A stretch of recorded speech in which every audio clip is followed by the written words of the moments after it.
Hold on a second. The notice of this meeting just popped up on my computer, so I'm going to get rid of it. Okay. Henry Rua, are you here? I'm here. Joe Mayone, Yes. Tim Scott, Yes. Randy Ricks, Yes. Holly Strutt. Here. I'm here, so we have a quorum for the meeting. At this time, I'm going to ask Holly Strutt, who is our alternate, to join that part of the meeting pertaining to the Talkman Verizon application. Holly, will you agree to do that? Yes. Excellent. And now, Henry, Kevin, would you just take a few minutes for those who are new to the call to just explain how the system works, and if you're on the phone, how you can participate and so forth. Sure. Have issues with extraneous noise, so if you don't mute yourself, I have the ability to mute people, but I do not have the ability to unmute you. So just be aware, it's not an insult if I mute you. It's just, sometimes background noise creeps in. If you're on the phone and you're muted and you need to unmute, it is *6. We'll toggle the mute on and off. As Patty said, the meeting is being recorded on video, as it is a public meeting. And there is a chat that I can monitor, as well as a raise hand function. So if you need to do that, that is under let me see, where is it? It's up on the top under. Okay. So Henry, you're recording now? We are recording. It is 7:02. Good. Thank you. So the first order of business, new business, is the application by Anthony and Jeanette April. Am I saying the name correct, Mr. April? It's Aprilli. Aprilli, okay. They live on Red Maple Road in Saugerties. They are in the Twin Maples Townhouse complex. That's correct? Yes. Yes. And their property is high-density residential zoning. The building inspector sent them a notice of violation for a side yard setback for a storage shed. And the applicants are seeking a 10.5-foot variance for the shed on the side of their townhouse in the Twin Maples complex. Before you just explain the situation, let me just ask two questions. Mm-hmm. Does the Association of Twin Maples, do they allow sheds on properties? Well, the unique thing about Twin Maples is that there's only a homeowners association for the condominium buildings. There really is no HOA for the townhomes. Okay. And you built your shed when?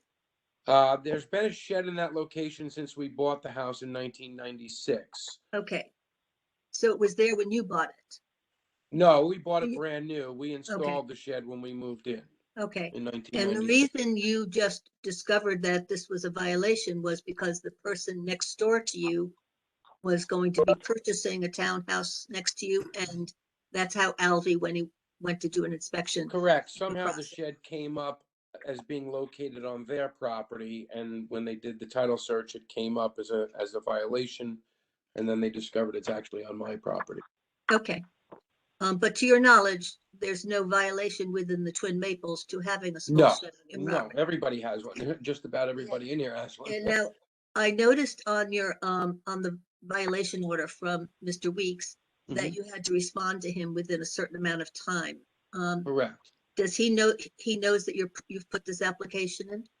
I told him that it would be a while from the notice of violation that before I put it in, because we were leaving to go on vacation. Okay. For a few weeks, and he said as long as he knew that it was in the works, everything was fine. Okay. So why don't you just give us a brief summary of this, and then when you finish, what we'll do is, if the board has any questions, they'll ask you, and if not, we'll go ahead and schedule a public hearing, because we have to do a public hearing on every application. So just give us a quick summary, if you would, of the shed and how big it is and so forth. So the shed is a 10 by 14 shed. Like I said, I've had a shed in that location since I purchased the home in 1996. Some of the unique characteristics of Twin Maples, like I said, is that there's no homeowners association for the townhomes. There is for the condominiums, but the townhome owners are responsible for their own property maintenance, including snow removal, lawn care, property maintenance, all that stuff. So we need a place to store equipment, snow blowers, lawn mowers, all that kind of stuff. Secondly, I'm in one of the only 3 buildings of townhomes that is built on a slab and does not have a garage nor a basement. So I have to have a place to store this equipment. Second, the other thing I wanted to say, the shed, I can't put a shed behind my home because the building that we're in is against an embankment. There's only 25 feet from my home to that embankment, and we are underneath our yard is a natural spring under the next door neighbor's property. So our backyard floods, and I actually sent a couple of additional photos to Kevin the other day when we had the rains to show him, the condition of the yard when we get rain. So I can't put a shed in the backyard. I have to put it on the side. It's completely fenced in and covered by hedges. The new owners of the property that bought the home next door, I submitted a letter and attached it to the application. They have no issue with the shed, its location, or problem with where it is. It has no adverse effect on them. I also, not that this matters, I have a physical disability, so I need a little bit of a larger shed that I can maneuver in. Even if I was able to put a shed behind my home, the home's only 20 feet wide, so I'd be limited to an 8-foot shed, which wouldn't be able to store much equipment at all. So that's really where I'm at. I mean, just about everybody in this development has some kind of storage shed. And most of them are against the property lines because there's no place else to put them. I happen to own on the side of my home the largest piece of property out of most of the townhomes. Usually there's 30 feet between the buildings, so each end unit only has 15 feet, so they wouldn't be able to put a shed on the side of their home anyway. So my property is a little bit bigger, and I put a copy of the survey to show you exactly where the shed is located. My property runs on an angle, so my property actually extends beyond the fence on the side of my home, starting at about 24 inches where the shed is located to almost 4 feet of property to the back of my fence. So that's it. Okay, does any member of the board have any questions at this point about the application? Hearing none, can I have a motion? Was there somebody? I'm sorry. No, okay. Would somebody like to make a motion on the board to schedule a public hearing for the December 6th meeting? Make a motion that we schedule Okay. for December 6th meeting, Patty. Is there a second? I'll second. Okay, thank you, Tim. Let's just do a vote. Henry? Yes. Henry, you say yes. Yes. Joe? Yes. Tim? Yes. Randy? Yes. And I say yes. And now Kevin, just please let them know what the procedure is quickly, and that you'll be sending them some letters that they'll send out by certified mail. Sure. I'll be sending 3 things. I'll be sending a list of all the property owners within 500 feet of your property. I will be sending a sample letter that has to go out to them in your name, and instructions on what to do. And it's basically you're sending a certified letter out to all of these people, asking them if they want to speak pro or con to your issue. And then I have to have those green cards back at least a week before the next meeting. And you can take a picture of them and send them to me. You can drop them off at the High Street Town Hall location as well. So can I ask Kevin, is that 500 feet from each corner of my property, 500 feet from my home? It's from the center. 500 feet from the property. Okay. Is there any, I mean, that's because of the type of development, I mean, that's probably 35 to 40 letters. that's pretty, that's a lot of certified Yeah, letters. unfortunately, that's not even unusual. You know, we have several cases where people are sending out 20, 30, 40 letters. Okay, And then those that are not able to attend the next meeting can submit comments in mail. And I'll put a notice in the newspaper about it and make that known to people that if they can't attend, they can submit anything that they want to the ZBA, and it will be part of the record for the application. so Kevin, you'll provide me with a list of all the names of those people? Correct. I'll send that to you in an Excel spreadsheet. Okay, You should be able to, mail merge or what have you, whatever's, you need to do to get them into that letter format. I'll be sending that to you digitally in the next week. okay. And what if they don't respond? What if they don't sign for the letter? I mean, as long as I prove I sent it, that's fine? Yes, send it Okay. back to Kevin, and if you get any returns or anything like that, we just need to know who didn't respond. Okay, And if there's any people that, no address there or something like that, Kevin can check with the appraisal. okay, And we can find out whether or not we just had the wrong address.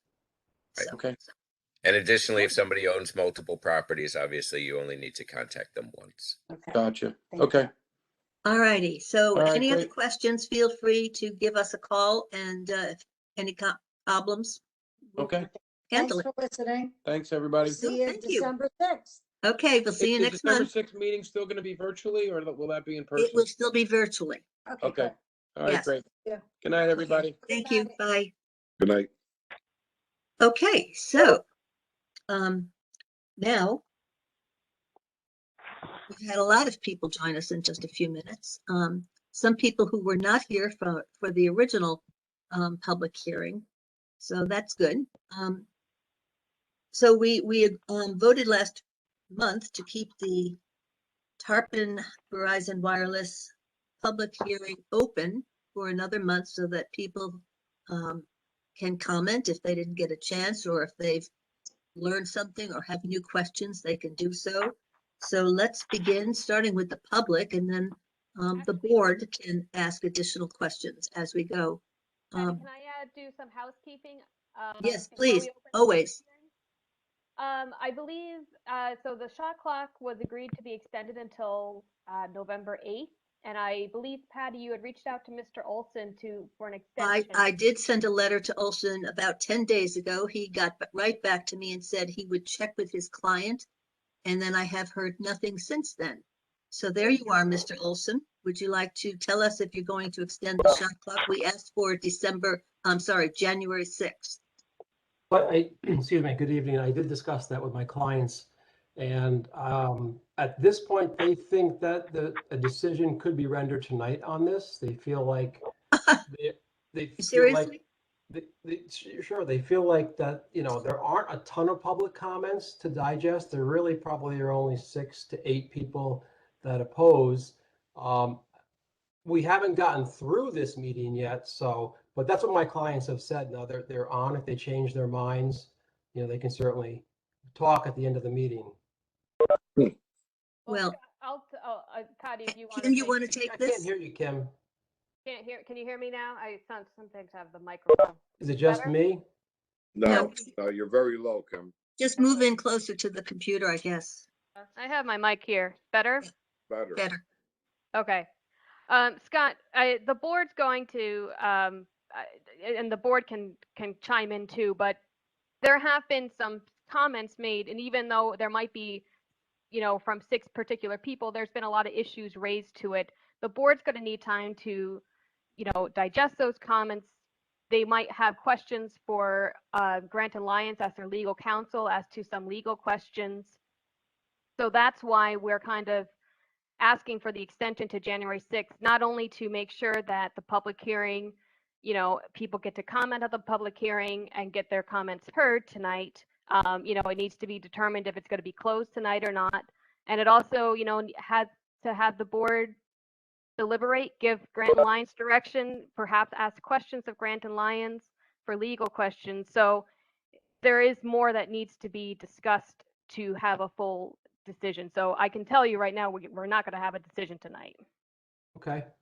I mean, I can certainly talk to my client, tomorrow but right now, I mean, we don't even know if the public hearing is going to be closed. I have not spoken to my client. My guess is if the public hearing was not going to be closed, I can't see them extending the deadline because they would think that that's, 2 public hearings that have 6 or 8 people.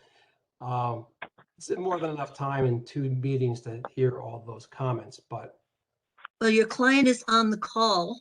Your client is on the call, so he's hearing this discussion. correct. And I'm not going to speak for the board. I'm going to just speak for myself here. Is that we waited 2 months for you while you decided where you were going to go after the firehouse application didn't go through that you asked for the Monroe Doctrine and the balancing of interests, and you were not, that went down. And then and then time went by, nothing happened. And it wasn't until you came back a while later, and then we waited again while you had to change the site plan for this particular location. So we've done a lot of waiting.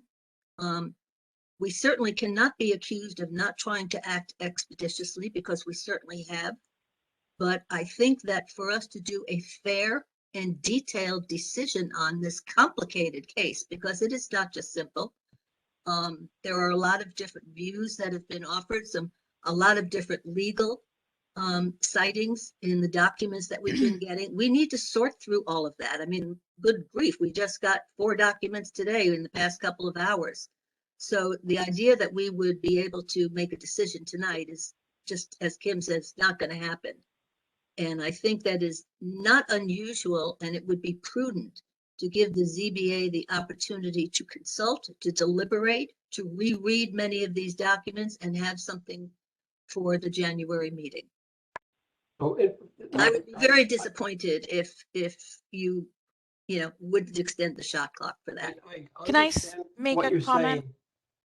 Who's Yes, that? Holly. It's Holly. I think that when you changed the location, from my perspective, this became a different application. That may or may not be the case legally, but it was a material change and it causes us to have to go back and evaluate things. It affects the neighbors in a very different way than the original application did. So to not agree to extend the shot clock after making that significant of a material change, I think, is honestly a little bit disingenuous. And I'll leave it at Okay, that. well, sorry you feel that way. And again, I can talk to my client about that. We're not suggesting, I just want to address Patty. I'm not ignoring you, Holly, but Patty, because I'll forget otherwise. We are not suggesting that you have deliberately delayed the review of this at all. And I realize we did relocate the facility slightly. I would disagree respectfully with Holly. It's a 40-foot shift in the tower. Well, But anyway, I want to point out, though, since you pointed out about our delay, there was a delay on the ZBA when you scheduled a public hearing for April. It was done by resolution, and then it was undone without doing a proper resolution. And normally, if you have a resolution doing something, you have to undo it. But I think, Patty, you just canceled it. So we lost a month on it. because we didn't get the information from you to have the public hearing. Again, No, I think it was different. I think that it was a kind of a change of, but anyway, again, we're not trying to argue that. I can certainly talk to my client. I think it's still until next Tuesday, the 8th, I believe, right now. Well, there's not going to be a decision by next Tuesday, just again, with the amount of comments that the ZBA, like Patty said, received today, any comments we've received tonight, they're going to need time to evaluate those. They're going to need time to deliberate. So just letting you know, Scott, it's not going to be. No, listen, I appreciate that. I understand. I don't know whose phone that is, but I feel that we would be giving you, Verizon, Tarpon, and the neighbors short shrift if we just said, okay, well, we have to make a decision, so let's just do it. I mean, that would just be, we wouldn't be doing due diligence. And if there's one thing we're going to do on this application is we're going to take the time to get it right. And that means going through everything, really going through all the legal aspects of it that have been raised and knowing what we're talking about and getting a decision that is thorough and that we all can feel strongly about. So No, that takes time, and you obviously know that. I mean, I understand. I guess in a way, it seems like it's a little premature for us to extend it if we don't have some type of a commitment that the planning board, ZBA will not close the public hearing. Because we just don't want to listen to Scott, the same what if comments something over. comes up during this public hearing that is all new to us? Well, And we, I mean, I don't know if that will, but we're giving the public an opportunity to speak. And if everybody has an opportunity to speak, we could close it unless No, something substantive comes up that is so different that we haven't heard before from either you or from the public that we need to examine. But let's get on with the public hearing. And then if that's what you need to know in order to make a decision, then we'll see what happens at the end of the meeting. Okay. Okay. Sorry, folks. Who from the public Patty. would like to go first? Nobody? I'll give it a try. I'm Jim Martin. Hi, Jim. I'm here on behalf of John Greco, and I provided a letter previously. I couldn't make your last meeting. I had some conflict and I got short notice of it, so I apologize for not being at your last meeting and in any way contributing to a further delay. But I appreciate you extending the time to speak. And I just wanted to go over the highlights of the letter I provided to the board. Got so caught up in substance, I failed to date it, as Mr. Olson dutifully pointed out. I apologize for that. It was September 29th. But I just wanted to go over some highlights of that for your consideration. I've been in municipal zoning for about the last 35 years, and John asked me to take a look at the comp plan and the zoning ordinance, and then also look at the test under the public utility standard and see how this matches up. And I have to say, the first thing I want to drive home the point here is in looking at the comp plan. I think the goal number 10 that was referenced in my letter, in and of itself, is cause enough alone and foundationally enough for a denial of this application.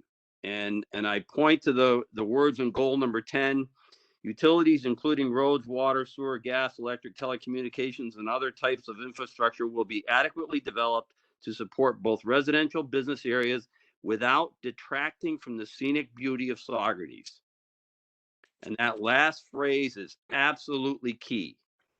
And it carries through the rest of the analysis. And then it does go on to say, as Mr. Olson also pointed out, and I acknowledge this, businesses cannot survive in Saugerties without proper infrastructure, nor will new industries be attracted into this area. And I understand that. But that phrase relating to the detraction from the scenic beauty of Saugerties is absolutely key. And that phrase alone, given the dramatic nature of this request, is enough reason in and of itself for a denial.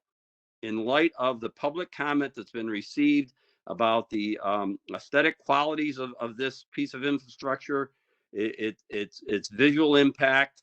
I've done visual analysis. I've been out in the field. I've flown the balloon myself. I've gone to the the viewpoints around the area in the radius of impact. I've done it myself personally. I understand that. But given the mass of this structure and its proximity to the residential areas, it's in direct conflict with that goal in the comprehensive plan. And in a way, the connectivity of how state law sets up between, the comp plan serving as the basis for zoning. And I read through your minutes and I applaud, this particular ZBA. You seem to be very astute. You're very serious in your undertakings, in your responsibilities. And I applaud that. I work with a lot of boards. I'm staff to boards. And I really respect volunteers who take these roles very seriously. But I just want to remind you that in town law, section 272A for comprehensive plans and subsection 11 I just want to point out, effective adoption of a town comprehensive plan. A, all town land use regulations must be in accordance with the comprehensive plan adopted pursuant to this section. And so the Socrates has done its due diligence. It's set itself up right. It's got a comprehensive plan. And then it, on the basis of that comprehensive plan, it chose to update its zoning law. And that's another aspect I get into. I think, and this is a wider concern, and I say this to you as residents of the community, and I think this should be forwarded, as I suggested in my letter. This should be forwarded on to the town board. There is a disconnect in this system of planning and regulation in this particular aspect, in the relationship between this plan and this code. Given that goal that I just outlined, and then you go into the OLI district and its purpose and intent and the way it functions in the community and in the context of the zoning law, it's acting as an area of buffer and transition for light industrial uses, and they're defined in the code. I point that out, between residential areas and more heavy industrial types of uses. And I would argue that on the basis of the height of this structure alone and the impact it can have on the aesthetic qualities of the community as referenced in the goal, that alone places us into that heavier industrial consideration. And these types of uses in this community, by virtue of the planning that's been done, should be allowed only in the industrial district. And you're going to run into this conflict time and again with this type of disconnect that exists. And you're the ones who are going to be left with it. This applicant's going to come and go. But this is going to be time and again a problem, given the positions of this OLI district, how it's set up in the community and how it's been laid down in the zoning map in the areas that it has been. These conflicts are going to continue time and again. And it's something that really needs to be addressed. And I really encourage you not to let the horse out of the barn here by allowing this to go forward. This type of conflict in use that's occurring here, between the goals of the comprehensive plan and what's being said in this particular zoning law. And then I'll just summarize. I want to leave time for others. But then we spin forward to, one of the tests that's provided in the public utilities law. The proposed facility presents a minimal intrusion on the community. That test is certainly not passed here, given, again, the mass of this structure in proximity to these homes and the residents surrounding this. This test is not met. And in what I've seen here, the material that's been provided to me in terms of photographs, even the most recent ones provided, and then some of the ones that were provided to me from the neighbors adjoining this site, there is a dramatic impact of such a tall, imposing structure on a residential area, both in terms of the aesthetic quality and ultimately in property values. That's going to affect resale and these people's investments in their properties that they've maybe had for years. So I just want to summarize with that. I appreciate the time. And again, I apologize for not being here at your last meeting. And again, I want to thank you for all the fine work you people do. I really respect the volunteers who put forth this effort and put up with people like me. Yeah, well, thank you. Your report was very interesting, and everybody got a copy of it. We've all read it. Thank you. Thank you. Just along those lines, for the rest of the public and for the people from Tarpon and Verizon and all of the attorneys, we received this afternoon a lot of material from the attorneys, 4 different pieces of varying lengths of documents and letters, so to speak. Some of the board didn't have a chance to read them yet because they were working and they didn't get, they haven't had a chance to look at it. Others have. I've read them, but I want you to know that that stuff came in late today, and which is another reason why it would be not prudent, Scott, to vote on an application when we haven't been able to read some of the board members haven't even had a chance to read the documents that came in today, including yours, by the way. So next person that would like to speak from the public.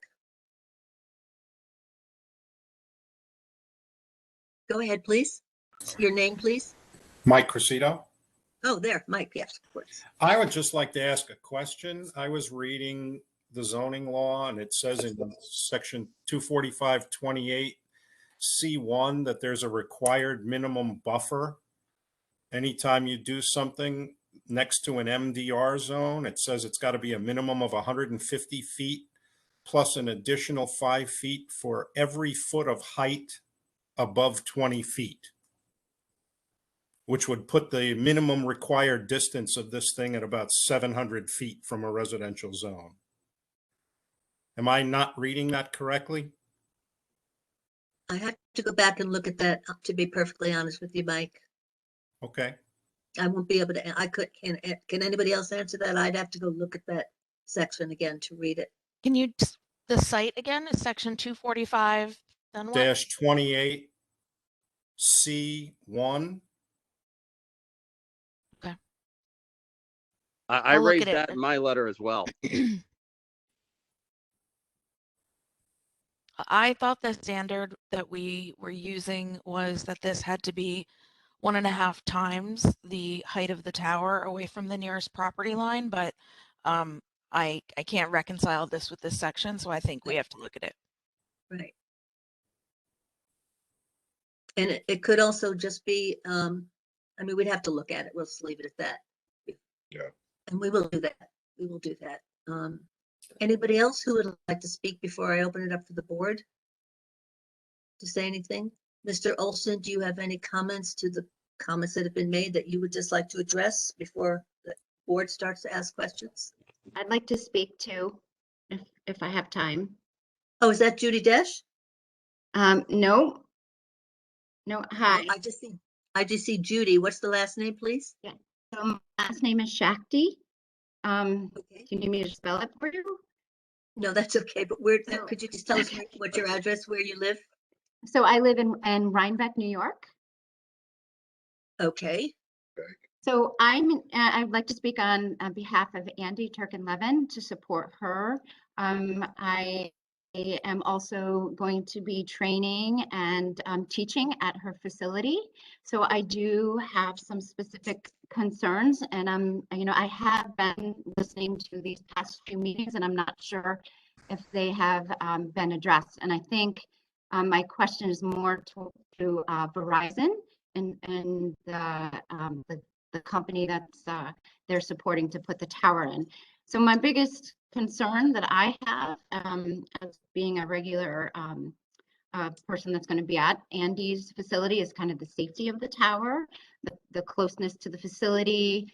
I do have a question specific, I think, for Verizon, if he can just answer a question. So some of the cell towers I know have alarms on them and they go off. And I was just wondering, like, who responds to those alarms? If the alarms go off, is it Verizon? Is it Turkin? Is there other vendors going to be using the towers? So who is going to be responding to some of these alarms that are going off? And my concern is because of the dogs. The dogs can be very sound sensitive. So if people that come to compete or come to train at this facility, if there's these noises alarms going off all the time and they're not being addressed quickly, that's going to discourage a lot of people from coming. So I'm just kind of would like Verizon to kind of address that question for me. Scott or Mike, I don't know which is the one who should address that, or Tarpon, I'm not sure. I have a lot more experience with Verizon, I know for Verizon's facilities, they are connected to their operations center, if they will get notices of potential issues. I am not aware that the alarms go off locally, like some noise or anything like that. I don't have any knowledge of that. we can certainly, I can ask that question. But if an alarm goes off at the operations center, they identify what the problem is, and they have people locally that will go out to fix whatever the issue is. The issues could be like there'll be a light on the ground, so it's not going to be on the tower. That can go out, and something like that will happen. But I'm not familiar with Tarpon. I don't think there's any type of an alarm that would go off, but maybe they can correct me if I'm wrong. And how long is usually the response time for somebody to come out? I think it depends on really what the issue is. Is it something that's an urgent matter, or is it something that can wait until, like, let's say the alarm goes off at midnight? If it's not some type of an urgent matter, can it wait until the next day or so? And what about, I'm assuming you'll be renting the tower to other vendors. Are they going to be pretty much responsible for their equipment? Yeah, if other carriers locate on the tower at the site, they're responsible for their specific antennas and equipment. Tarpon Towers basically leases the ground space and will build the tower structure itself. They're responsible for the tower structure and the access also. Patty, I see Andy has her hand up, but I believe John Kilby also asked to speak first in chat. Good, because I have a question later about something that he said. So that's excellent that he's on here. So go ahead, John. Can you hear me? I'm getting a lot of echoes. John, we can't really hear you. We're John, you getting have an feedback. echo. You need to stay away from a speaker. If you Okay. have a speaker, take the microphone elsewhere. I'm put a 3 foot away from the computer. Yeah, I understand you. Crazy. It's on two sites, Kev. Now we just. He's in here twice. One, Now two, he's back. Now he's back on one. Can you hear me now? You have to either be on the phone, either on the phone or on the computer, John. When you have both on, we get an echo. Okay. He's still on too. Okay. At least I'm showing that. I'm off the phone. I'm just on the computer. Can you hear me now? I muted your phone. Try speaking again. Can you hear me now? Yeah, Is just that speak better? close to your microphone, please. Okay. Is that better? Yes. Yes. Okay. Firstly, I want to talk about the Young Summer letter of the 20th of October, page 3, question 3.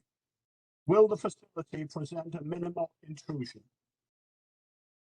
The letter reads, based on the results of the VRE, it is conclusively determined that the proposed facility will not be visible from the only 2 inventoried aesthetic resources in the area. My question is, what about the 34 residents? Are they regarded at all in this matter? I don't understand what he's saying. Item 2. I can't understand anything he's saying. You can't. No. All right. I think I caught what he said. I will go to my phone and shut off the computer. Oh, it's you speaking louder. I can hear you better. Okay. Let me start again.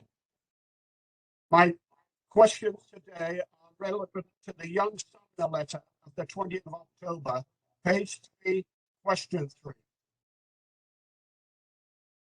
which reads, based on the results of the VRE, it was conclusively determined. No, it's no good, Patty.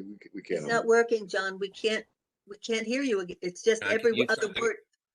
Your phone is muted. I can't unmute you, John. You're gonna have to press *6 on the phone and step away from the computer so we don't get an echo. I'm going to back out the computer and call in by phone. All right, so he's gonna call back. You want to take Andy now while he's Sure. working that out? Go ahead, Andy. Hi, everyone. Thank you you guys are really putting in a lot of effort, and I commend you for this. Um, First of all, I'm not going to take up a lot of your time. Obviously, you've gotten a lot of information from Mr. Berg, my attorney. I'll let him address those things. I wanted to just say something about the Mr. Olson's response to Judy's comments about the alarm.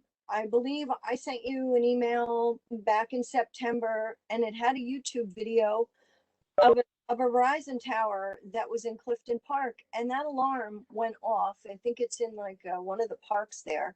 And that alarm was screeching for close to 2 weeks, and nobody seemed to know who to call. There was no way to get this alarm to stop.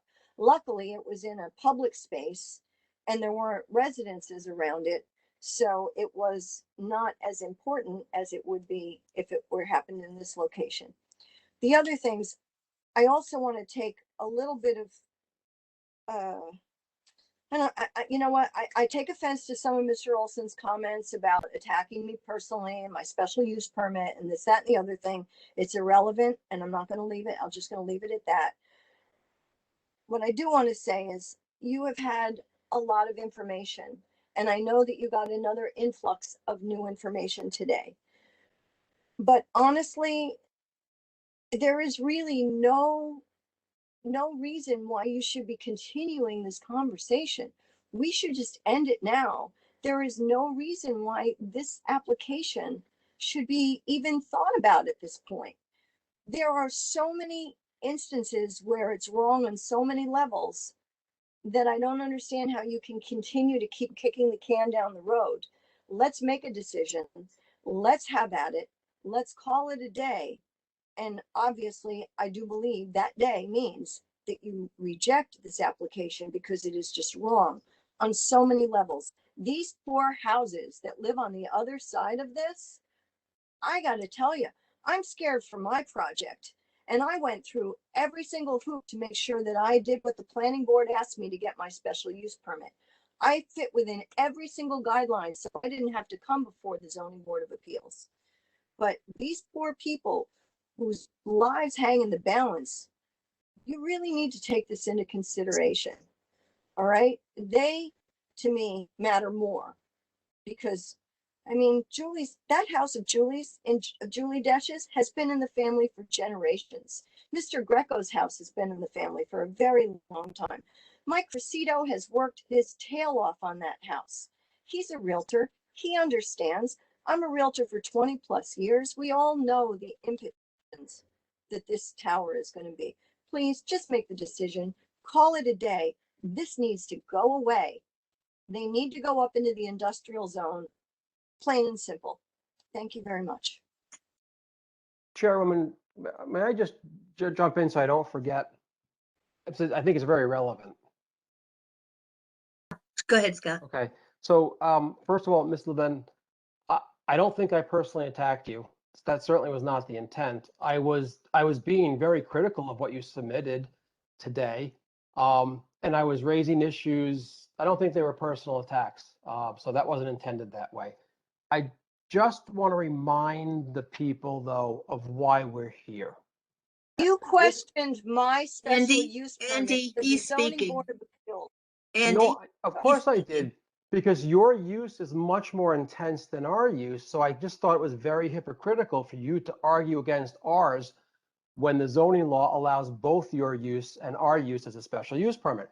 I agree, you can disagree with me, but that's not a personal attack by just criticizing that. So it was never intended to be none of this is intended to be a personal attack. But the reason we're here is because we first had an application for the Mount Marion Fire Department. I'm not going to go into the details of that, other than to say that the ZBA more or less pushed us to this location. This was not our first choice, but this works as we proposed it.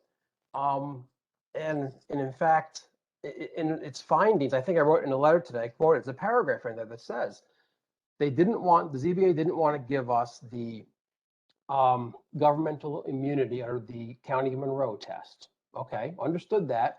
But you said key to your decision was the fact that technically feasible alternatives along Industrial Drive in the OLI zoning district are available. And the OLI zoning district specifically authorizes these uses. So I know people are upset with me, my client, for being here, but the reality is we're here for a reason, and I just want to make that clear. And I'm not blaming the ZBA for that. Again, nothing personal, but it is a fact. That's all. Can Patty, I? can I say something? Just because this has been a question that's been coming on. With the Who's Mount, that? this is I Kim. can't. It's Kim. Oh, go ahead, Kim. Yeah. Regarding the Mount Marion Fire Department, the decision that was made by the ZBA was that, as Scott said, they would need a use variance because it was not allowed in that district. The ZBA's decision was that they did not qualify for governmental immunity by the balancing of the Monroe decision, and that Verizon could continue with the Mount Marion application, but would require a use variance. The ZBA had stated as part of the balancing test that because there could have been feasible we didn't. I'd have to look back at my notes, but I believe we just said the OLI district had potential locations for the tower that would have been permitted. Thereby, it would have been a better alternative than where it's not allowed by the zoning law. So just to say that the ZBA did not say, please go to this location, you will get your approvals. You were always subject to it. We just had stated that it wouldn't require a use variance if it were in the OLI district, but you would still be required to go through a special use permit and a variance if it did not meet the area and bulk regulations. No, I completely agree. But I would just add, I think this is important. Let me quote from part of the paragraph because it may provide some further context. And this is from the ZBA's, I think it was January 6th, findings of this year. The potential to locate this proposed facility in one of the alternative sites in that zone, and now that zone being the OLI district, would mean that the facility would be much more in harmony with Saugerties zoning law, because the law allows for facilities in the OLI district. This means that siting the facility in that zone would be more in line with Saugerties' vision for how it should grow and be developed and be safer for the community. No, I'm not suggesting that we were told we have an automatic approval if we come here. Although I think Mr. Berg did point out some minutes from the October meeting where it was pretty much said that you really should be going there. And by the way, we said it's going to be a taller tower. I fought tooth and nail against coming here, just so everybody knows. I said, you're going to have a taller tower. And the response from the ZBA chair at the time, not the current chair, was, we don't care. Build the tower as tall as you want. Now, we didn't do that. We still ran a proper analysis, but that's the fact. And you know, the meeting minutes are there. So again, not blaming anybody, but just restating the facts. I believe the context of that was to say, go ahead, Holly. Sorry. I just wanted to mention that the reason we're here is not because Verizon and Tarpon Towers went to Industrial Drive. The reason we're here is that you're not in compliance with the required setbacks. If you were in compliance with the setbacks, we wouldn't be having a zoning board of appeals meeting about this at all. And the fact that you can't comply with the setbacks has a very strong impact on the neighbors. If this tower were 239 feet from a boundary, I think the neighbors would not be impacted so much, but the setback is greatly reduced, and that's why we're here. Kim, did you want to say something? No, Holly summarized it. Thank you, Holly. Okay, go ahead. Mike has his hand up, Patty. Mike, Go ahead, Mike. Cressida. All right, so I heard Scott and Andy just mention an alarm. Our zoning says that you have a maximum 70 decibel level measured at your property line and you're leasing 100 by 100-foot square. So do we know for certain that there won't be any noise that exceeds that allowable level measured at that line? You're over 70 decibels right now, Mike. So do we know for sure they're never going to make any noise that's going to exceed that amount? I'm sure there will be. It also says they're not allowed to have any lights that are going to be visible beyond the property boundaries. So, you know, there was just a discussion about lights being, I asked the previous question about lights being on the tower. I was told there weren't going to be any lights. Now he's saying there's going to be lights on surrounding structures. So what I said about no lights on the towers is absolutely correct. That hasn't changed. There will be a light on the ground equipment. It's called the H-frame. For Verizon uses it. It's a light that turns on with a switch, and you can turn it off with a switch, but it's also on a timer. It's only used during hours where it's dark, for if the technicians have to come out there. But they're not going to do that at night, right? If they were out there for an emergency, they would have to, but it's, not at night, because they're not allowed to do that stuff at night, right? Well, how do you, but what, it doesn't say it's time. It doesn't say that there's a time that they can't do that. It's just that can't be seen off site. That's correct. And if you turn the light on, it's going to be seen off site, and that's a problem for you, and it's a problem for me. No, it's not going to be seen off site because we have landscaping around part of the fence. All right, so I'll never see the light from my house. That's what I'm saying. Yeah. Okay. You want to put that in writing, Scott? Anybody else? Patty, Yes. John Kilby is back online. Okay, we'll get John first and then to you. Okay, go ahead, John. Can you hear me better now? Oh, yes. Yes. Okay, great.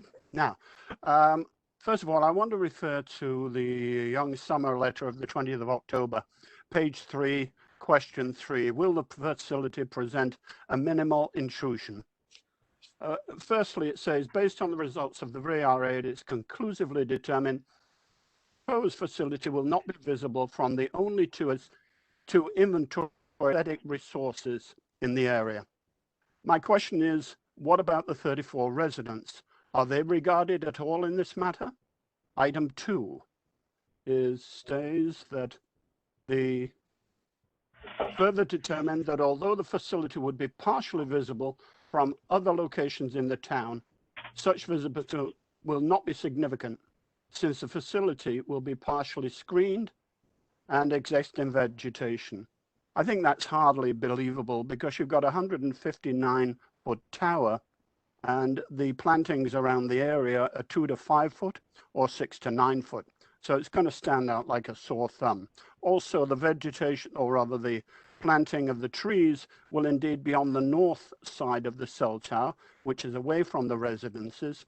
So they're going to have no screening effect at all for quite a number of years. So there is no visibility relief aspect for the residents. Item 4, the proposed facility may be partially visible from certain areas. Does not translate into the findings of significant impact. It may be partially visible at 159 foot, 5 feet from the nearest resident. That's going to be visible like crazy. You can't get away with a 159 foot tower within 150 foot of the nearest residence. Lastly, no facility shall be silhouetted against the sky 1,000 foot from the 1,000 foot. I mean, it's got to be silhouetted because you've owned buildings are 20, 30 foot. You've got a 159 foot tower. It's got to be silhouetted, and I know I'm saying it wrong. My next point. ZBA Janey suggested that the applicant reconsider their position on the information about possible alternative sites, especially on Industrial Drive.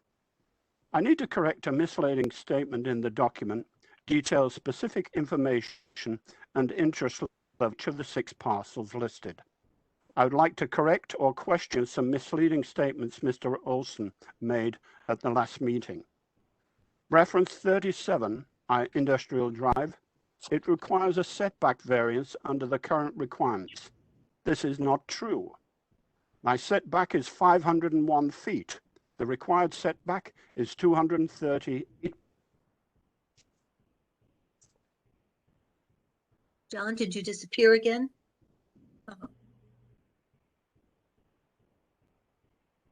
So, Okay, well, maybe we'll get him back because I wanted to ask him something too. So I know there was another question. Yes, go ahead. Hi, Robert Berg. I'm Andy Turco Levin's attorney. I We sent. received much information from you. Can over you the past hear couple me of still? days.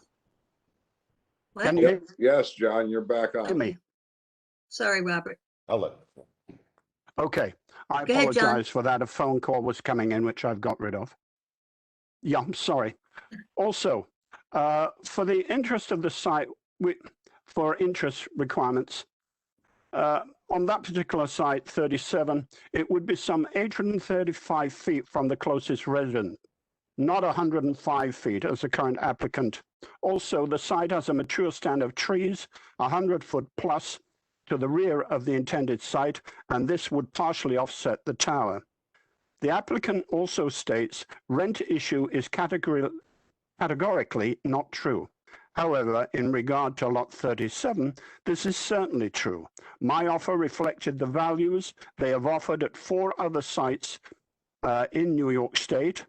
And indeed, their offer in this area is approximately 50% of what they'd offered to other sites. So the rent issue is indeed an aspect. Thank you. John, before you leave, can you stay on for a second? Can you hear me? Yes. All right. You said something at last month's public hearing, and I just wanted to follow up with you. And Mr. Greco said something similar at a different site. You said that you walked your property with, I think, somebody from Tarpon. I think it was Tarpon.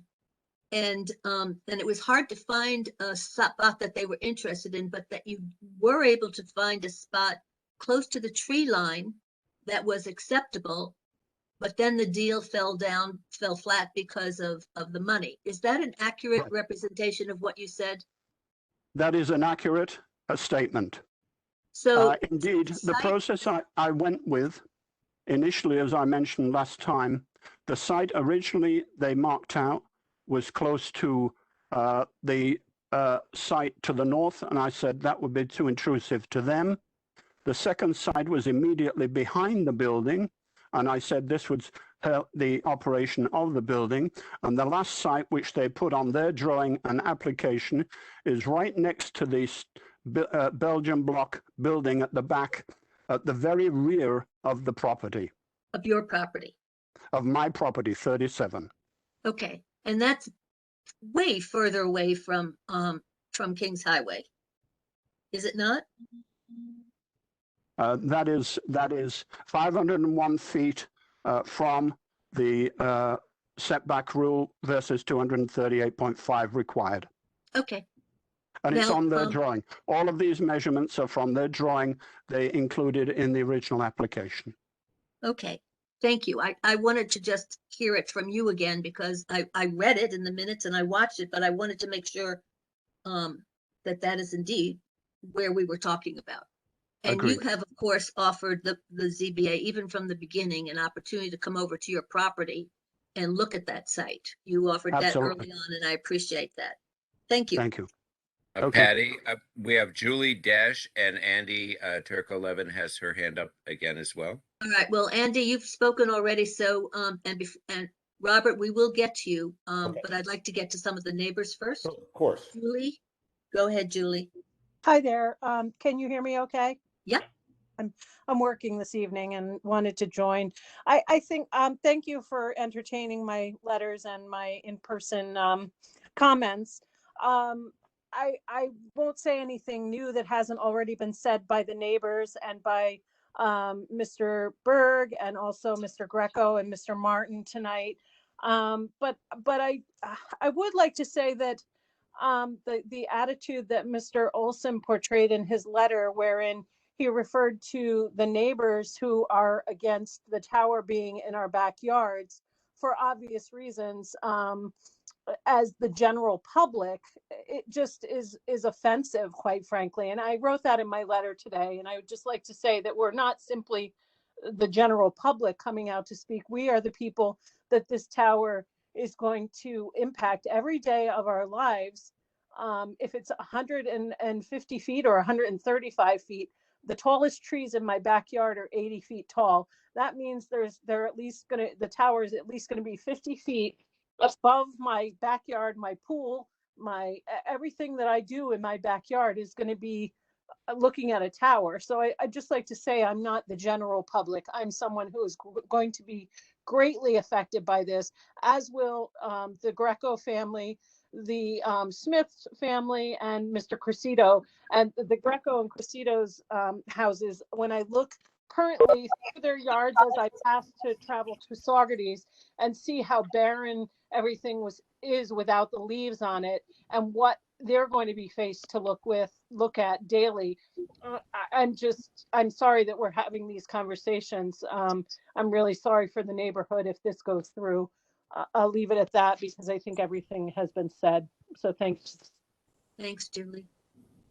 Okay, Andy, quickly, you want to say something and then I'll get to your lawyer, or are you going to both say the same thing? No, mine's very quick, and it was just a point of order to Mr. Kilby's conversation and Mr. Kilby's comments, is where he was talking about and referring that you are asking Patty for the tower.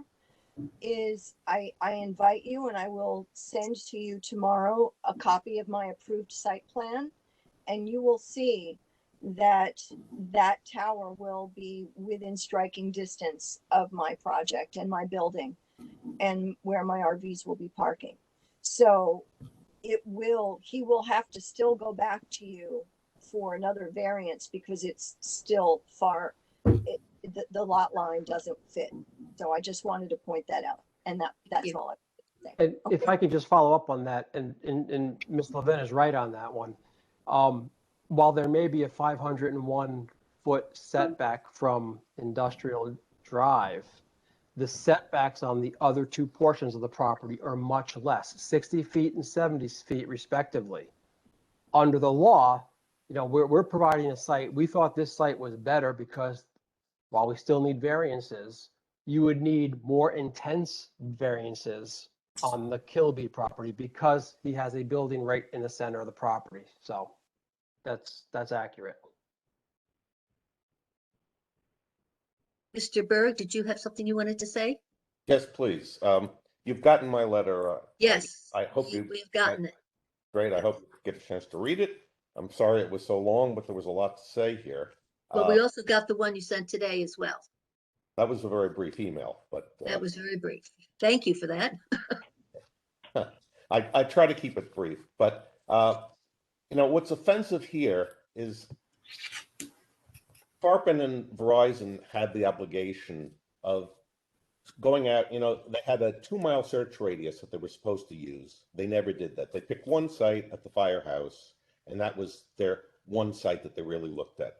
They pretextually said, oh, there were 28 sites within a half a mile, but they rejected all those sites. They never did an alternative site analysis. They certainly didn't do a 2-mile radius search analysis. There were so many good sites available in the industrial zone in your town, which is designed just for these facilities, that their failure to go there really is offensive when they're imposing this enormous intrusion on the residential neighborhood surrounding Industrial Drive and this whole area. It's really an outrage. They never. Have you been to the industrial zone along Kings Highway, Mr. Burke? No, but okay. I've looked at it on the map, Google Earth. But you haven't been there, so you don't know that there were houses there also. There are some houses, not very many. I've really looked at Google Earth very, very carefully when I did my analysis of possibilities. We proved that was wrong. Excuse me. And just for your knowledge, just so that you know, there's a portion of the industrial zone that runs very narrow and is very close to the thruway. So, I mean, so when you say there are tons of places on industrial, on Kings Highway, I just was curious to know if you had been there other than the one that you and your client mentioned, whether or not you had found any others.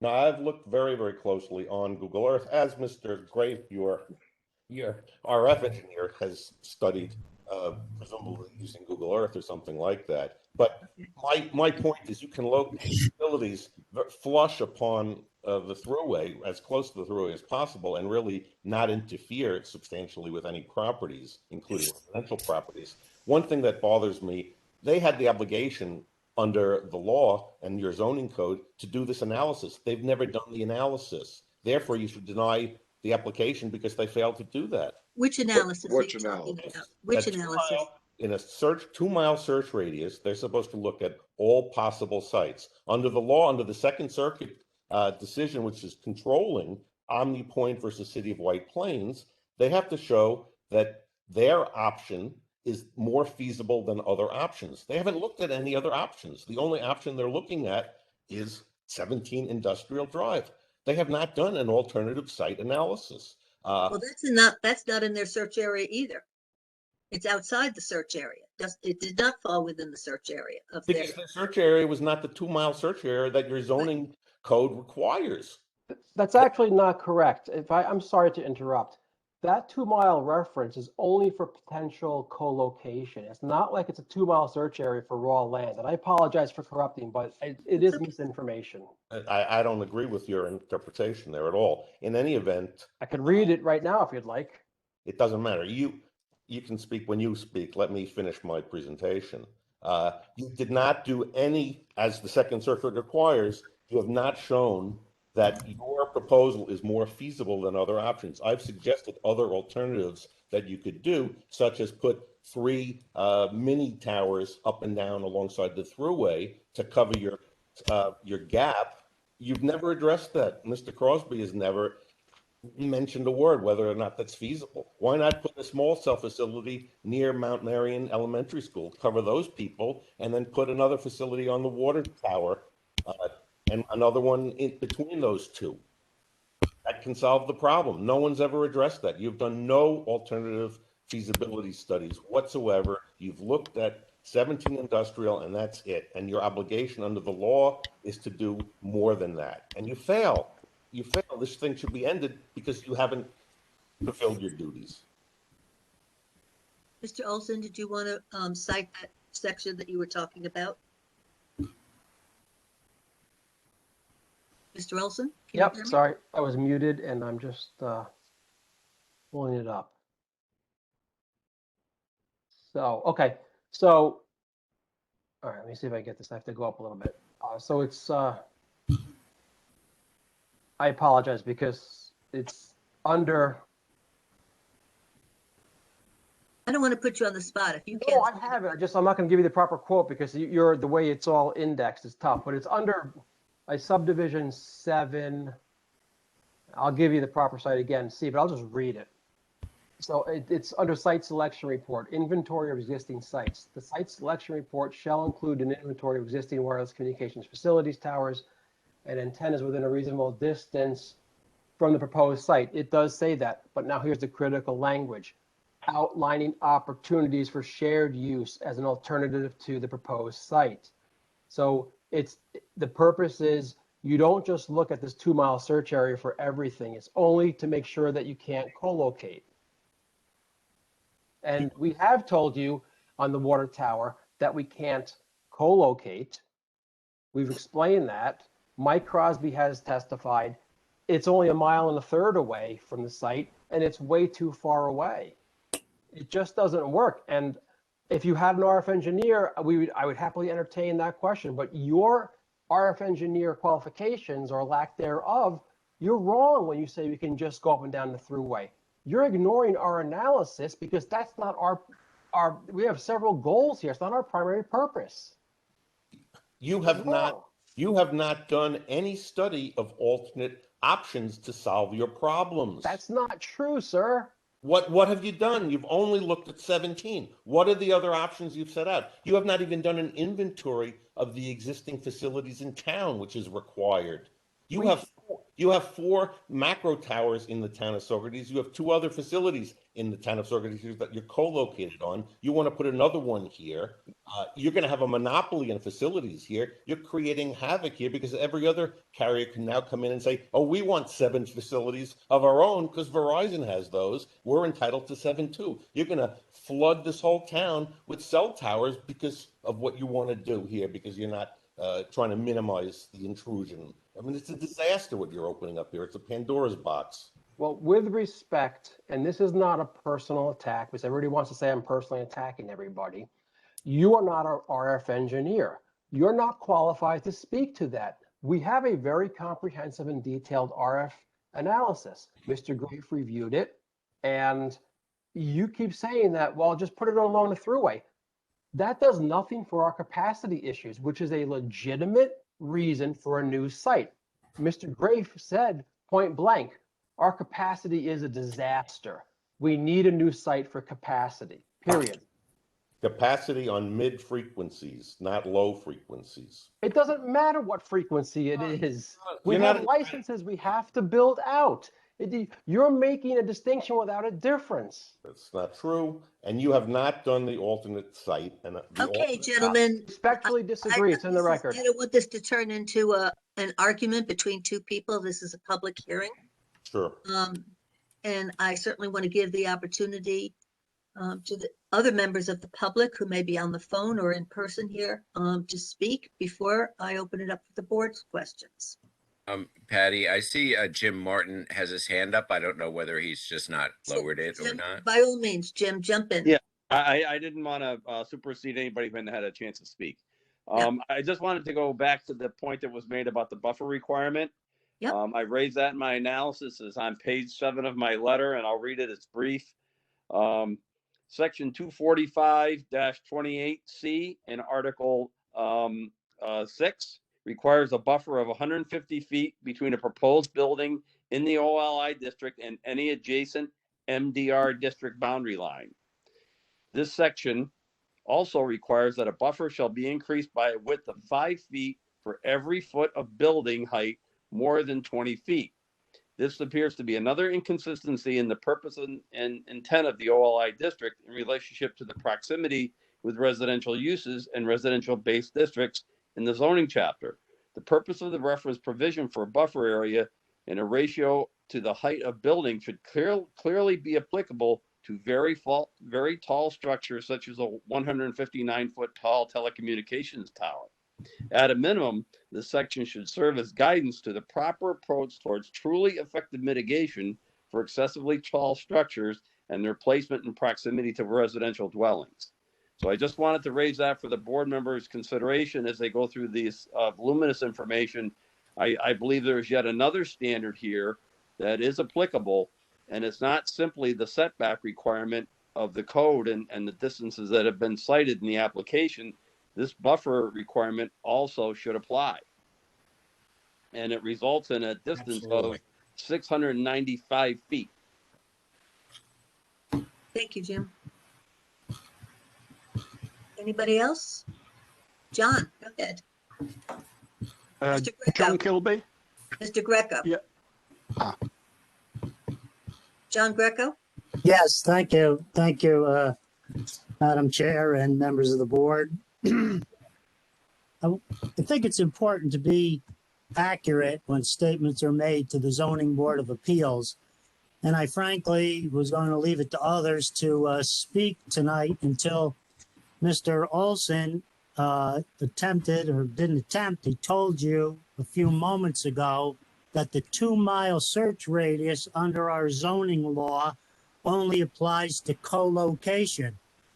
And he only cited the portion of the zoning law that pertained to co-location and left out the section directly below it. And the interesting thing is, this seems to be Mr. Olson's pattern, because when he makes citations in cases, and I trust you have great attorneys, your attorneys for the ZBA are very good, and I know they're going to check out the cases that have been cited. I have, Mr. Berg has, and I'm here to tell you that Mr. Olson picks and chooses bits from each case and leaves out critically important parts that this zoning board needs to consider. And unfortunately, it's his pattern here. And I'm going to read for Mr. Olson, and especially for the Zoning Board of Appeals, section 24511, 7C2, Mr. Olson, not 1, C2, citing criteria, a description of the citing criteria and the process by which other possibilities were considered and eliminated, including but not limited to real estate search areas, accessibility to roads and utilities, distances and bearings to other system sites, acceptable radio signal levels and radio coverage areas, and or microwave interconnection path requirements. The application shall support this statement with the submission of a study comparing all potential host sites within an approximate 2-mile radius of the subject site. This study should include a description of the surrounding sites and a discussion of the ability or inability to host a facility. So don't let Mr. Olson come here before this board and make misrepresentations and only read select parts of the zoning law and misrepresent what the law is in this town and misrepresent what the law is under the holdings of federal and state court cases, because frankly, it's disgraceful. Now let me add something else. Why is this 2-mile search area so critically important? Chairman Kelly, Member Rua, you've been on the zoning board a long time. And you're going to recall when Tarpon Towers first came to town and where they wanted to site a tower. And that was off of Churchland Road. I think it was Schoolhouse Road. Schoolhouse off of Road, Churchland. right. What was it?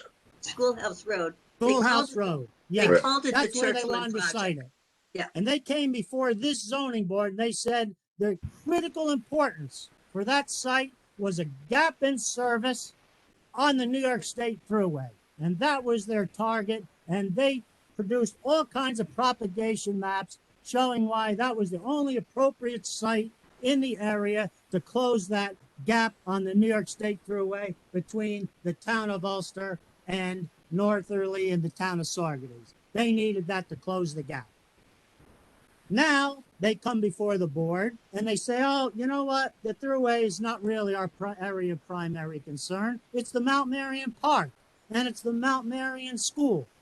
And you know what I say about that? Oh, and then they produce all these propagation maps to show why they need this site and they need a monstrosity of a tower to provide service to the Mount Marion Park and the Mount Marion School. Those propagation maps can show whatever they want them to show.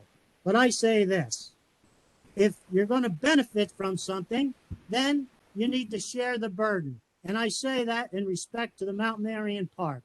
If the purpose of this tower is to serve Mount Marion Park and Mount Marion School, I have the perfect location for Mr. Olson and his Tar Pond Towers. And that location is a 16-acre parcel of land within the 2-mile search area that Mr. Olson and company would have located had they done the necessary analysis under our zoning law, a 16-acre parcel of land adjoining Mount Marion Park. And you know what, ladies and gentlemen of the zoning board, that tower would not have to be of great height at all because it's at the subject target area.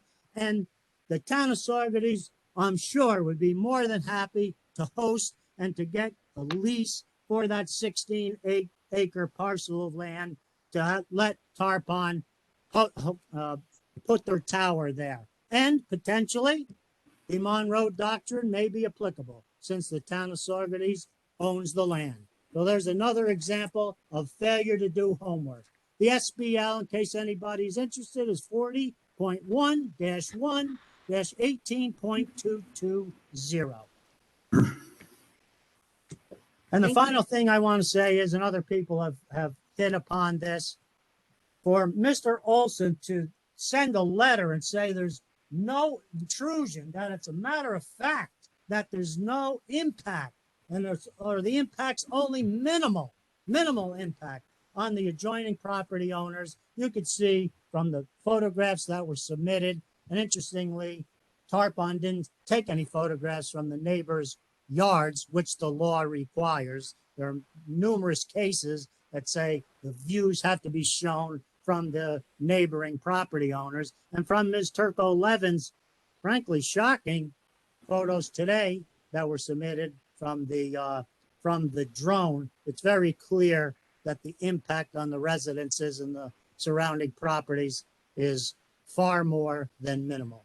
So I thank you very much for your time, your attention, and I yield the floor. John, can I ask you one question Sure. about something you said last month? Sure. You said that you spoke to the person, I don't remember the name of the person who owns the water tower, Yes. and that person met with somebody from Tarpon.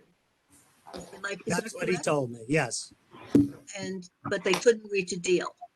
That's what he told me. Yes. Okay, but it was somebody from Tarpon who was there. This is what he said. Okay. That's what he told me. Yes, it was a then my representative from Tarpon, and That's when untrue. when they negotiated the rental, Tarpon walked away. That's what Mr. Green told me. Okay, and Brett, you're saying that's not true.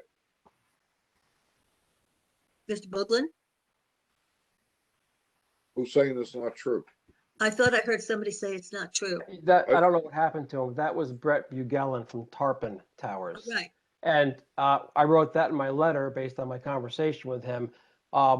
According to Tarpon, that is absolutely a fabrication of some sort by somebody. It didn't happen from what we're So told. nobody went over to that tower to see that tower. That is correct. I mean, we provided an analysis that said that the tower would never even work for this area, the water tower. Okay. So I just wanted to find out why he was there. Mr. Greco is obviously very emphatic about some things. We actually did comply exactly with the zoning law and your section 2, okay? Because if you read what we're supposed to do, we're supposed to base our analysis on numerous factors, including acceptable radio signal levels and radio coverage areas. We've explained in our analysis that we don't have the ability to go beyond the search area. So to suggest that we can go 1.3 miles away and that we've ignored that, no, we didn't ignore it. We provided what the search area is based upon our needed signal levels and coverage areas, as well as the capacity. That's number 1. 2, Churchland. We walked away from Churchland partially because while you were representing the town, you threatened us, we need to go find another town. You'll recall, I still have it on tape, submitted it to the ZBA before. You said, when you were speaking to, I think his name was Doug, you tell Olson he needs to go find another town for towers. We don't want towers here.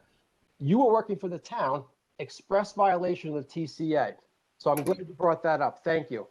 I don't know what the Mount Marion Park area is, 16-acre park. My guess is it's probably not zoned OLI or I. That's my guess. Could be wrong. So you want us to go to, basically a location that we can't use under the current zoning law. When you're trying to argue we shouldn't be in the OLI district when we're expressly allowed to be there. So just go to get a use variance. Under the law, that's not something that's permissible. Okay.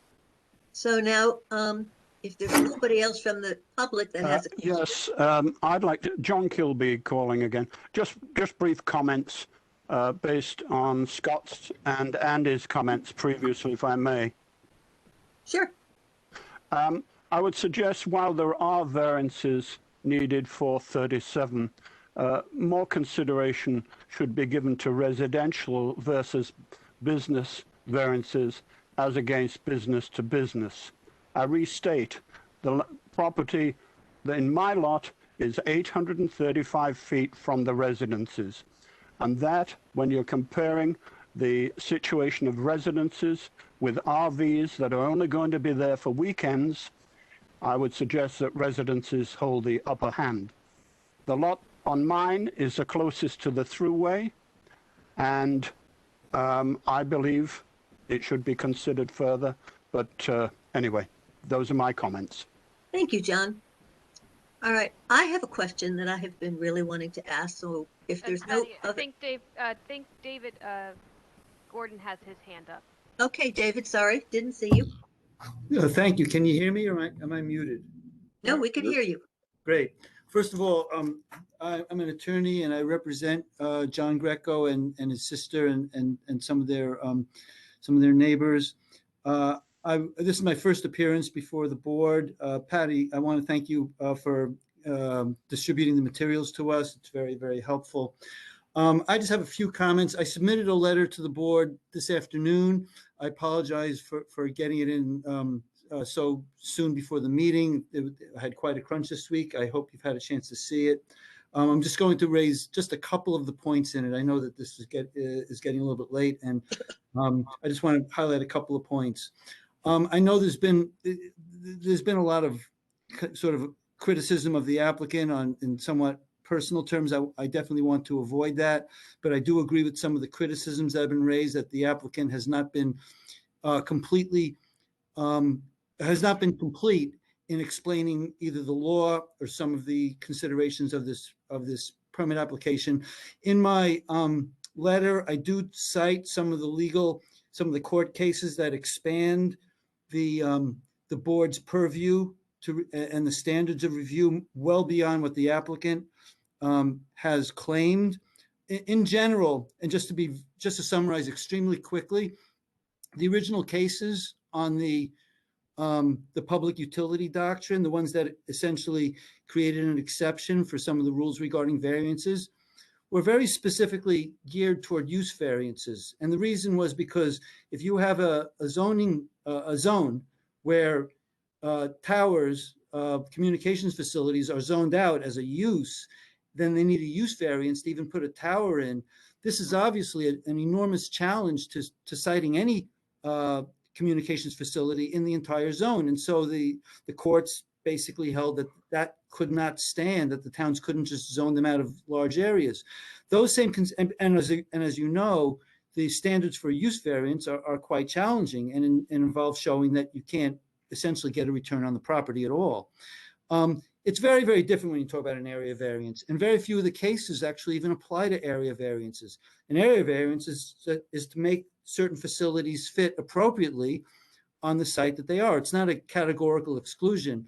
And in the same vein, the applicant overstates what it means to have a use that's consistent with the zone. They claim that means that essentially the tower is acceptable, which is not true. And I want to emphasize for the board, and essentially the bottom line is that when you talk about a case like this, the standard is not very different than the typical area variance standard. It comes down to a balancing of the interest, which is in at least one of the cases that I cited in my letter, and there are several more that I didn't just because of the lateness of the hour. But the bottom line is the board has ample authority to review the equities here, and in particular the impact on the community, which is actually in the standard that the applicant cited, although they soft pedal it. And you do need to look at all these issues. And I just want to address two of them, which just jump off the page here and should really govern, in my view, the ZBA's consideration of this. And the most important one, and we really need to take this to heart, is that the variance that's being asked for here, which is a variance from a setback, which, I mean, a setback is what happens when you build your porch too close to the neighbor. But this is not that type of a setback. This is not a road frontage. It's not a typical setback. This is a fall zone. This is a public safety standard measured at the height of, based on a function of the height of the tower. It is very clearly a standard to protect neighbors from problems with the tower. This is not the sort of thing where you can balance two different issues and take a look at what, the project and whether or not the project has other positive features that you can balance against the neighbor's interests. This is protecting people from a 160-foot high tower. And if they're too close and they have, for whatever the argument is, they have identified a property on which they are too close to their neighbors as a safety measure. And furthermore, it's also important for the board to recognize, as it typically does when it does area variances, there's a fundamental question whether this is a substantial variance. I know the applicant is trying to throw out all of these standards, and we could argue either way, but the bottom line is that in the balancing test, a substantial variance is an important consideration here, particularly when it is a safety issue based on distance. And you chop that safety issue in half, you chop that distance in half, the protective distance, you're doing a very, very grave disservice to the community. And if the standard, even in the cases that the applicant cites, is a minimal intrusion, I would submit to the board that you cannot have a minimal intrusion where the safety buffer is cut in half. And you have a buffer, and the buffer here is specifically to prevent issues of catastrophic collapse of a tower affecting neighbors and neighbors' properties, or as Mr. Berg has pointed out, things blowing off the tower and problems like that. So the board really needs to take that to heart in terms of what's being asked for here, which is a very substantial reduction in a safety measure. And the applicant's argument that you have no authority to look at is just not tenable here. And if we need to have that legal argument further, I'm happy to submit more cases demonstrating that they've soft pedaled what the standard is. The second thing I would advise the board to look at here is the height issue, which for all of the applicants claiming that your RF engineer has confirmed their analyses, and setting aside all those arguments in a different context, the one context where it's absolutely not true is the height. They have not demonstrated the need for a 159-foot high tower. And in fact, your RF engineer has repeatedly stated that they haven't. That means that you essentially, the board, has no technical basis on which to approve this project at this height, which is what the proposal is now. So again, these two issues, and of course the height also loads into the safety issue. And so at this stage, you have what I would submit to the board is no basis on which to make a balancing assessment that this is a use that ought to be permitted through the area variance that's being claimed. And that's essentially the point I want to make right now. I do agree with the analysis that they haven't done the requisite studies for their application. The 2 mile the 2 mile radius is one example, and also the questions as to whether they've adequately looked at the visual is another. These are typical issues that come up with respect to cell towers, and they're viable here as well. But if the board needs to focus on only a couple of things, the fact that you're asking to vary a safety standard by a substantial amount, which is not typical of area variances, and the fact that you are asked to accept a height which your RF engineer has basically said has not been demonstrated, are compelling reasons to deny the application. Thank you. Mr. Olson, along those lines of what Mr. Gordon was just saying, I wanted to ask you, and correct me if I don't have this correct, but my understanding is that if the ZBA gave you your variances, and if the planning board approved this and gave you the special use permit, you could come back at a later time and add up to 10%, but not more than 20 feet to the tower without ever having to come to the ZBA or the planning board, and just go to the building inspector. And that's the FCC regs for cell towers. Is that your understanding? Is that correct?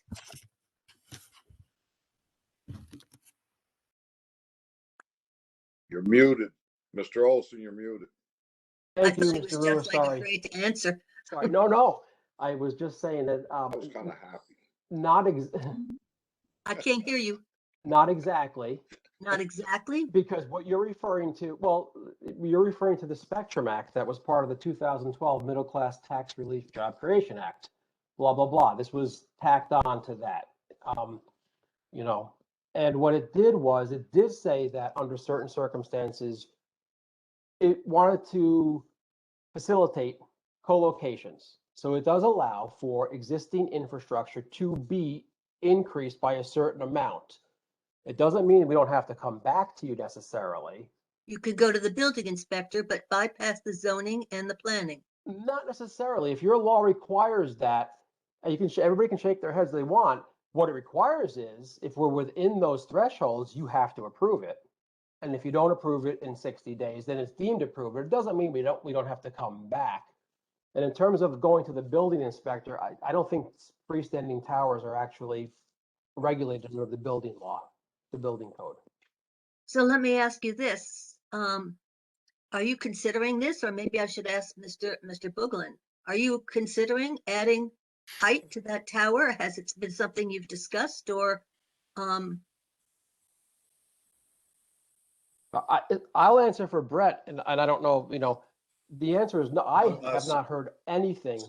I'm sorry, Brett, you jumped on. Go ahead. Scott, we haven't considered that or discussed it anywhere in this entire meeting or before the board or internally, but in terms of the TCA and your reference to that legislation, that's a question for the board's attorneys.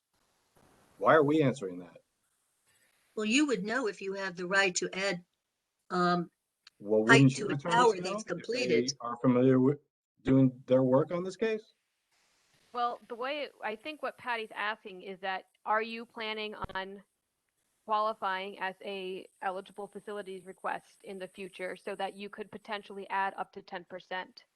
And I'm not planning on anything. Look, we're here discussing a tower that obviously is not well received, and there's certainly legitimate points being made on each side tonight. So, it's certainly something that, that would be kind of rude to be considering ahead of time what could be done in the future, in my view. Well, but Patty's saying is that it's Go ahead, Patty. possible. It's a possibility, correct? Is that correct, Kim? Oh, that's what, yeah. So my understanding of the Spectrum Act is that if you qualify as an eligible facilities, which may include increases to height, it's not that it doesn't go before the board, it's that the board doesn't have a discretion to deny it if it meets the eligible facilities request. So it's not exactly that it doesn't go before the board, but they don't have discretions to deny it if it meets that qualification. Okay, and I bring that up because that's something that we would have to think of, or at least consider the possibility of, when it comes to the height of the tower, the eventual height of the tower, and how that impacts the setbacks. So we'll talk more amongst that about that with our legal consultants and with the board. But I just wanted to get your view on it, Scott, and whether, have you done that with any other tower that either of you have worked on, by the way? I have not, no. Have you done that with any tower you've worked on? Probably about 8 years ago, if I remember correctly. Yes? Georgia. Yeah, in Georgia. And how much did you add to the height of the tower? Do you remember? 10 feet. Okay. Yeah. Okay, so it's just something to keep in mind.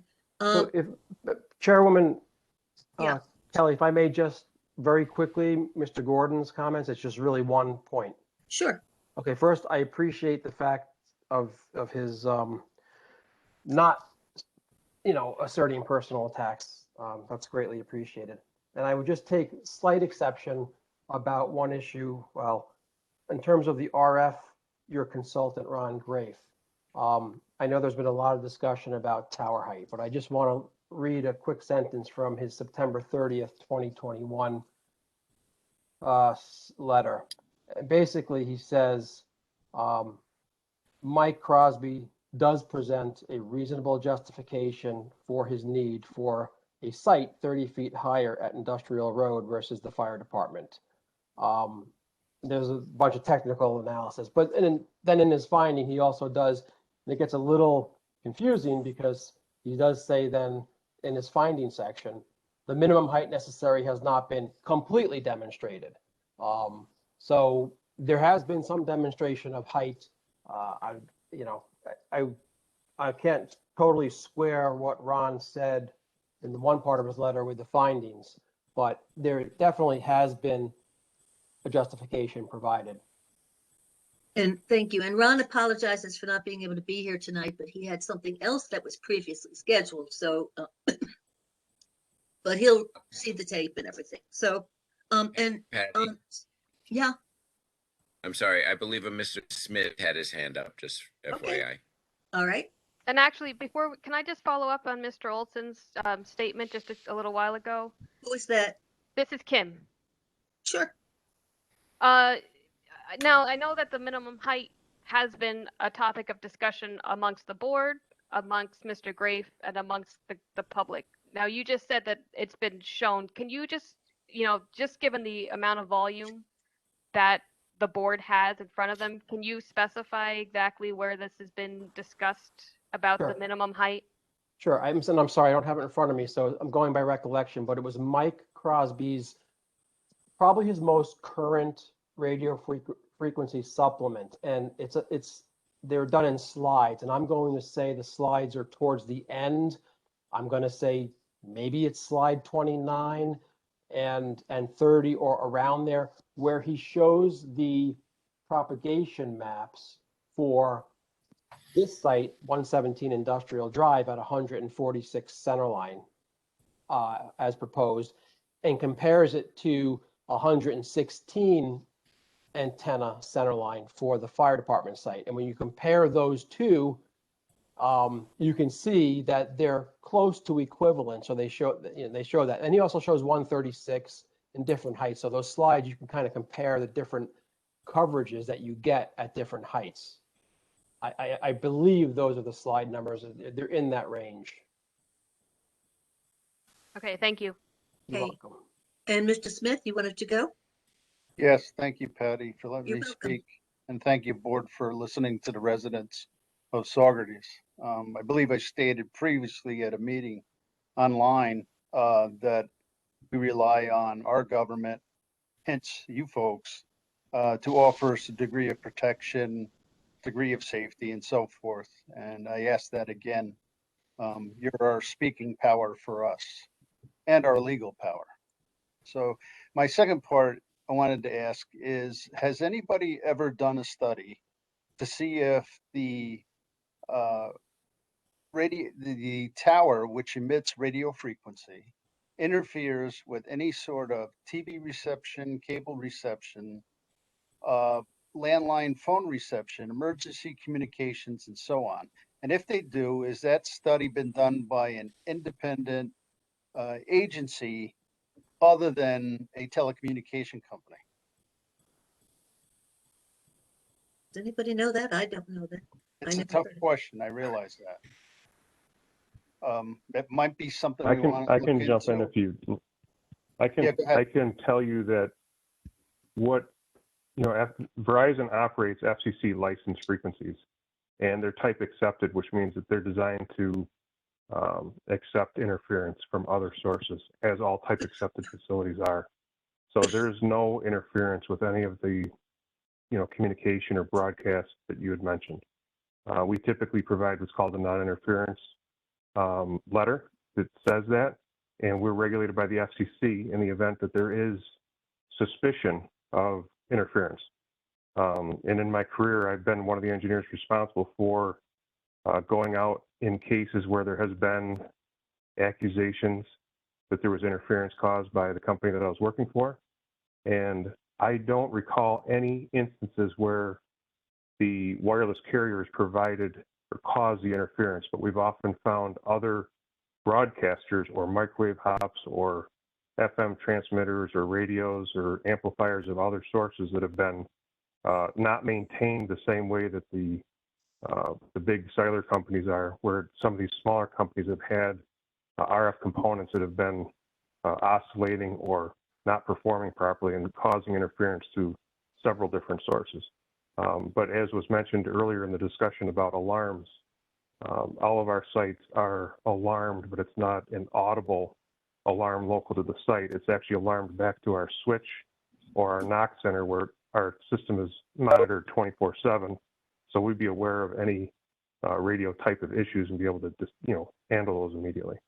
And on that FCC regulation, we have specific federally regulated procedures for resolving any of these types of issues, as do all licensed wireless carriers.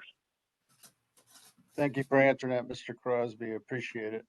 I'd still be curious as to who would be responsible if some sort of interference came up as a result of the tower.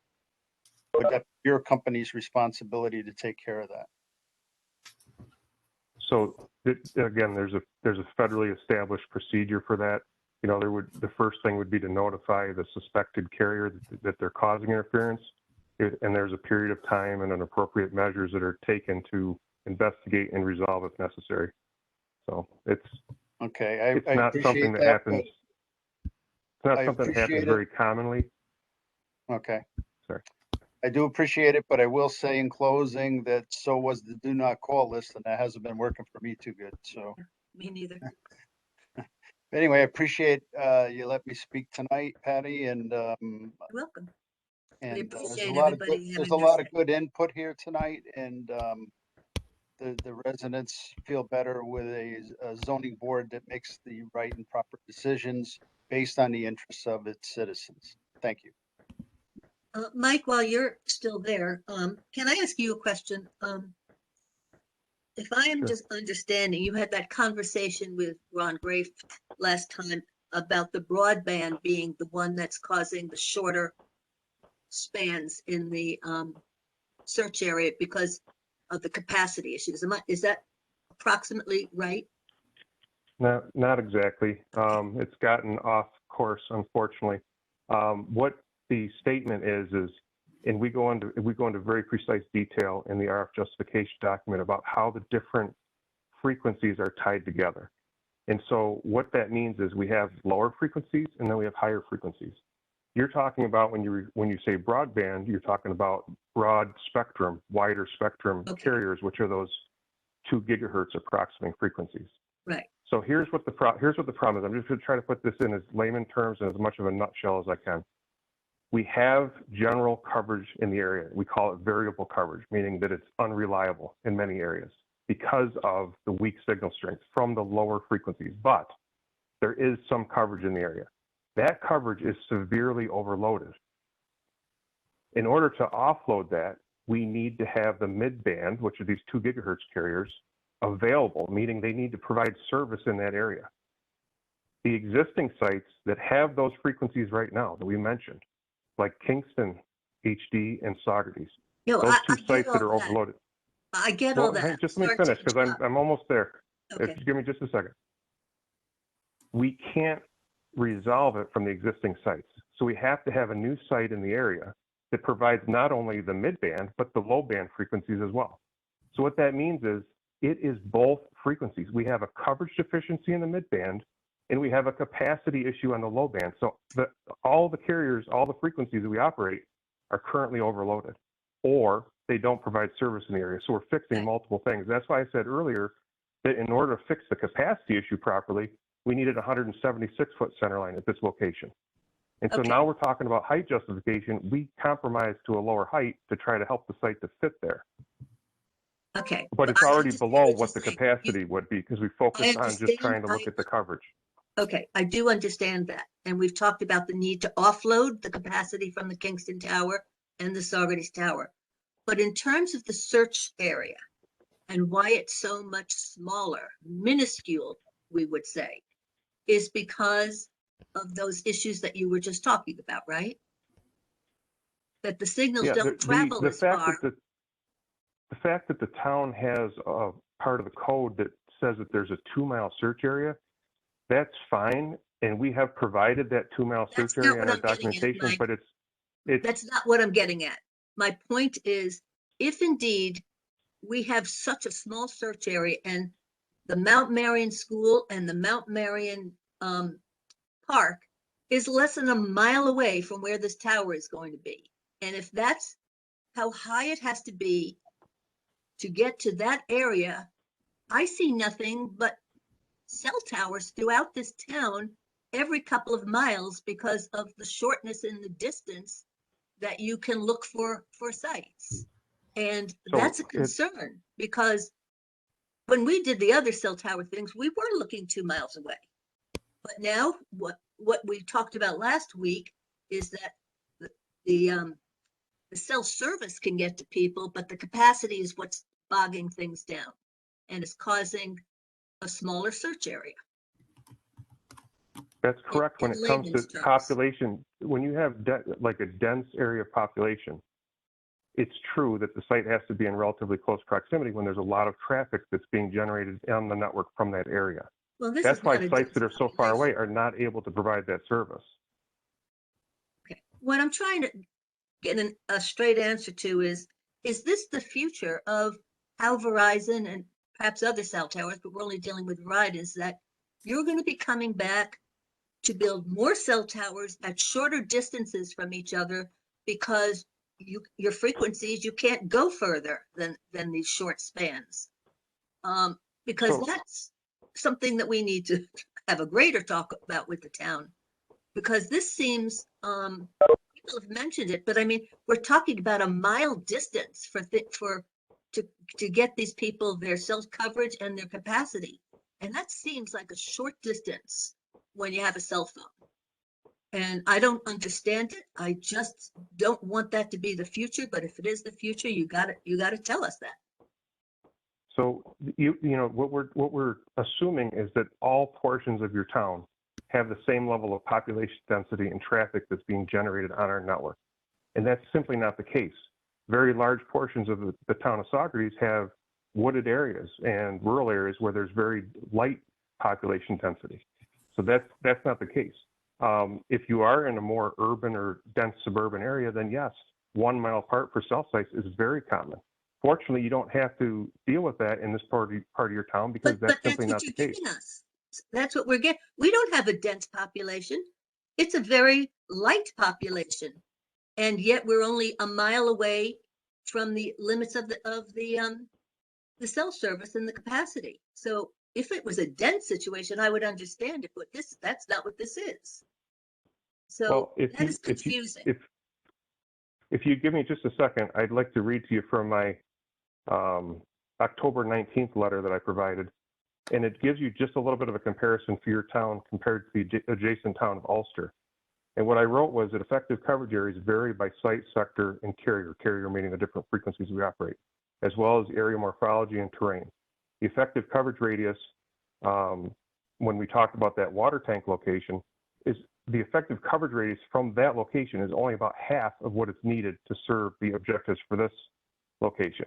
So I go on to say that from a site density comparison, we can observe the adjacent town of Ulster where Verizon operates a total of 5 sites along an 8.5 mile stretch of I-87. And by contrast, Verizon operates only 2 sites in a 9 mile stretch of I-87 in Saugerties. 3, actually, if you count one of the sites that's already counted in the town of Ulster. So what I'm trying to say is the town of Saugerties have a very, very light density of sites compared to even the adjacent town, which has similar terrain. In fact, in Ulster, there's actually probably some more significant terrain south of Kingston, but very little portion of the town of Ulster is in that particular area. So it's very similar, and there's very, very few sites in Saugerties compared to just the adjacent town. I mean, it's a drastic difference. So what we're asking for is not unreasonable at all. Ulster is way more dense though also, Mike. But these are, yes, Henry, you're 100% correct, but the sites I'm using for comparison are strictly dedicated to I-87 coverage sites.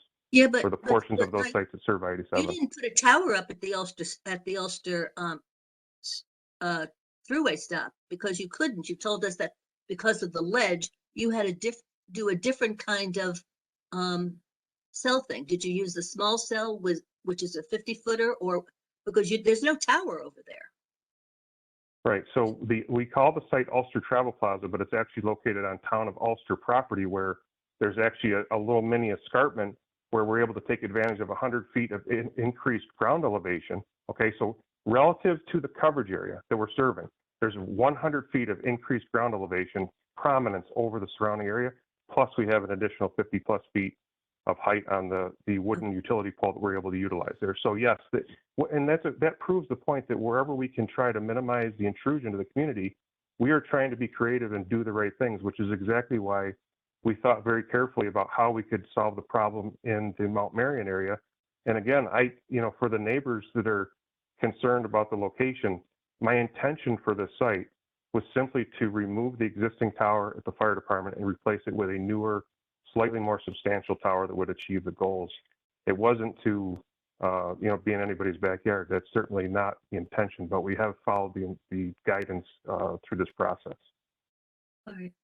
I guess the last thing I have before I'm going to ask the board is, was there ever any consideration, and maybe this is Scott and Brett's question, any consideration when you had found out after months that you had that big wetlands problem and that you were going to have to revise your site plan and move everything much closer to the properties, to the homes? Was there ever any consideration of saying, let's stop for a second, see if we can find another site within the light industrial zone, even if it costs a little bit more, but that would make it easier to site this thing? Did you ever think that, or did you just say, we'll make this work?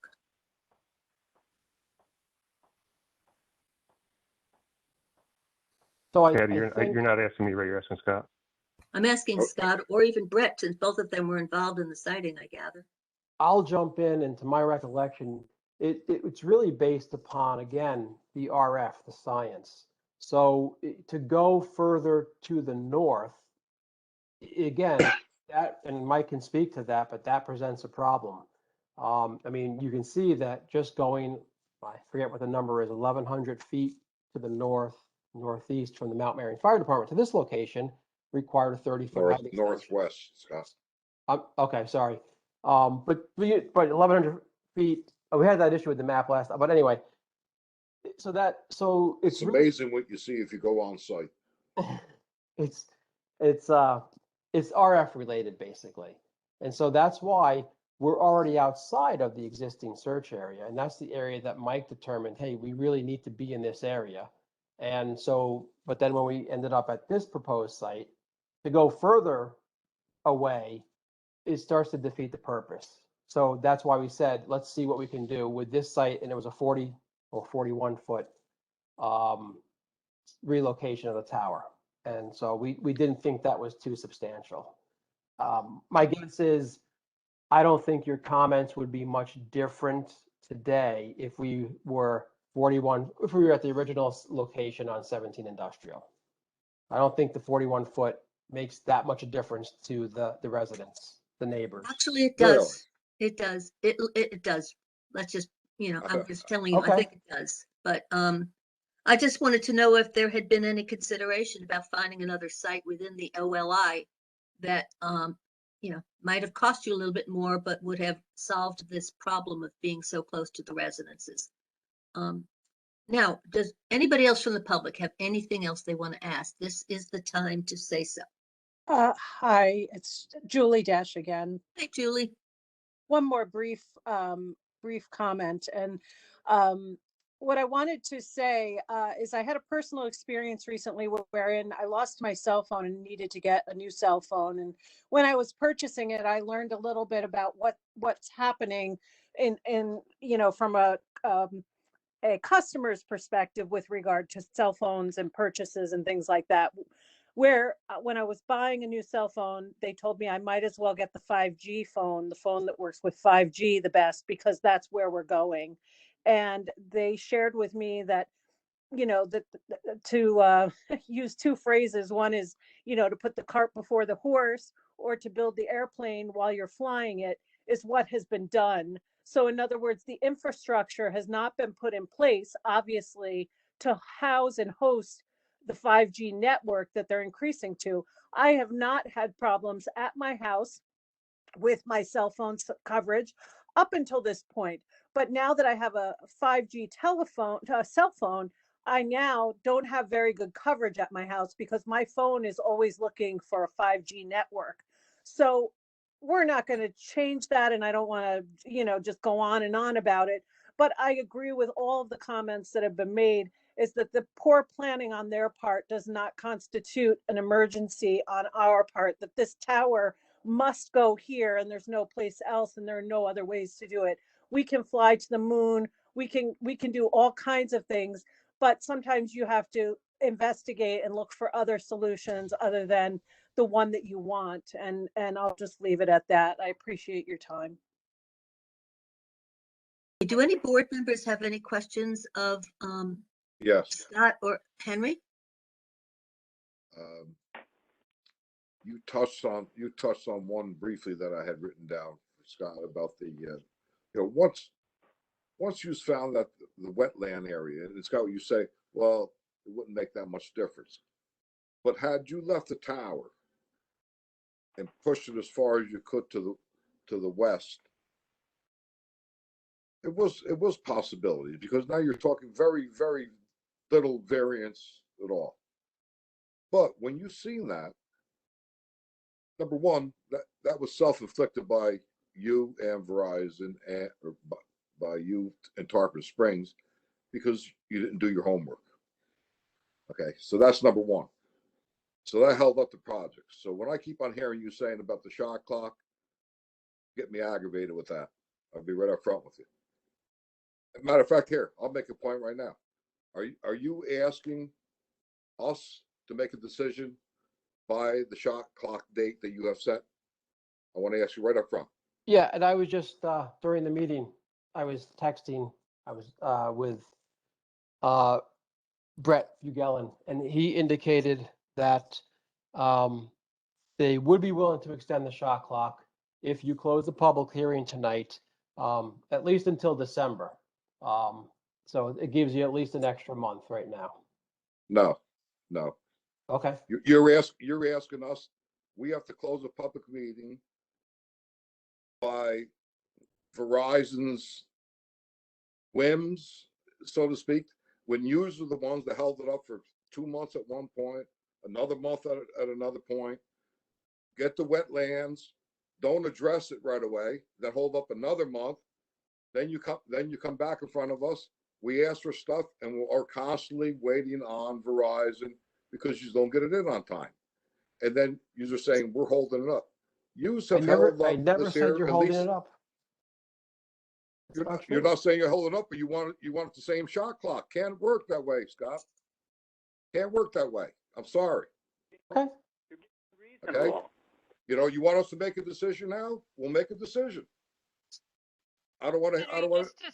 Just to say with the shot clock, it's the legal standard under the shot clock, and Scott and I have discussed this in letters, is that it's that the zoning board or the local municipality moves at a reasonable rate. The shot clock is more of a presumptive rate, and if the shot clock, if Verizon chooses not to extend it, which again, I think the board has made valid points that there have been delays on part of the applicant. But if they don't do it, it just gives them the opportunity to go to court to move the process forward. But it doesn't grant automatic approval if the shot clock is not extended. Just Scott and I have had conversations about that. It's supposed to be at a reasonable, diligent pace, which the ZBA, in my opinion, has been doing through this whole time. Okay, and in my opinion, listen to what I'm hearing Scott offer through the meeting, and now just now, we asked for a reasonable shot clock. January's. He's not satisfied with that. They want to keep on pushing the envelope. So my point is, you want us to meet the shot clock? I'm ready right now. I don't know who else is. I'm ready. I'll meet your shot clock. I don't want to hear a whole bunch of rigmarole. Whatever decision comes out, it's going to be based on what we have. You don't want us, basically you're saying you don't want us to go and check any of the legalities. You don't want us to check anything else. When yous are the ones that actually pushed and put us in this situation. And that's what I'm hearing from Verizon. Now, in other words, you should check everything. You absolutely should. Well, then January is not an out of question situation. So I don't know what Verizon is telling you, but evidently they don't care. And that's the attitude I'm getting from Verizon and you when you keep on saying here in your letter, this is really aggravating me because I told you the only reason you're in front of us is because of the variance. Right. And you told me no, that I had no right to say that. I was only qualified for 3 things. And then in your letter, the ZBA cannot deviate from the established public utility variance standard. During the public hearing, one member of the ZBA stated that he would consider a 4th factor as part of the decision-making process. That would be me. The ZBA member specifically suggested the ZBA should also consider whether the question or the requested variance are substantial. That would be me. And then you go on, and the question of whether the requested variance are substantial is part of the traditional variance standard, not the public utility variance standard. As discussed above in detail, the traditional variance standard is not applicable to this application since it involves a public utility facility. So therefore, it's inappropriate. To do so would be unlawful. The ZBA must limit its considerations to 3 factors.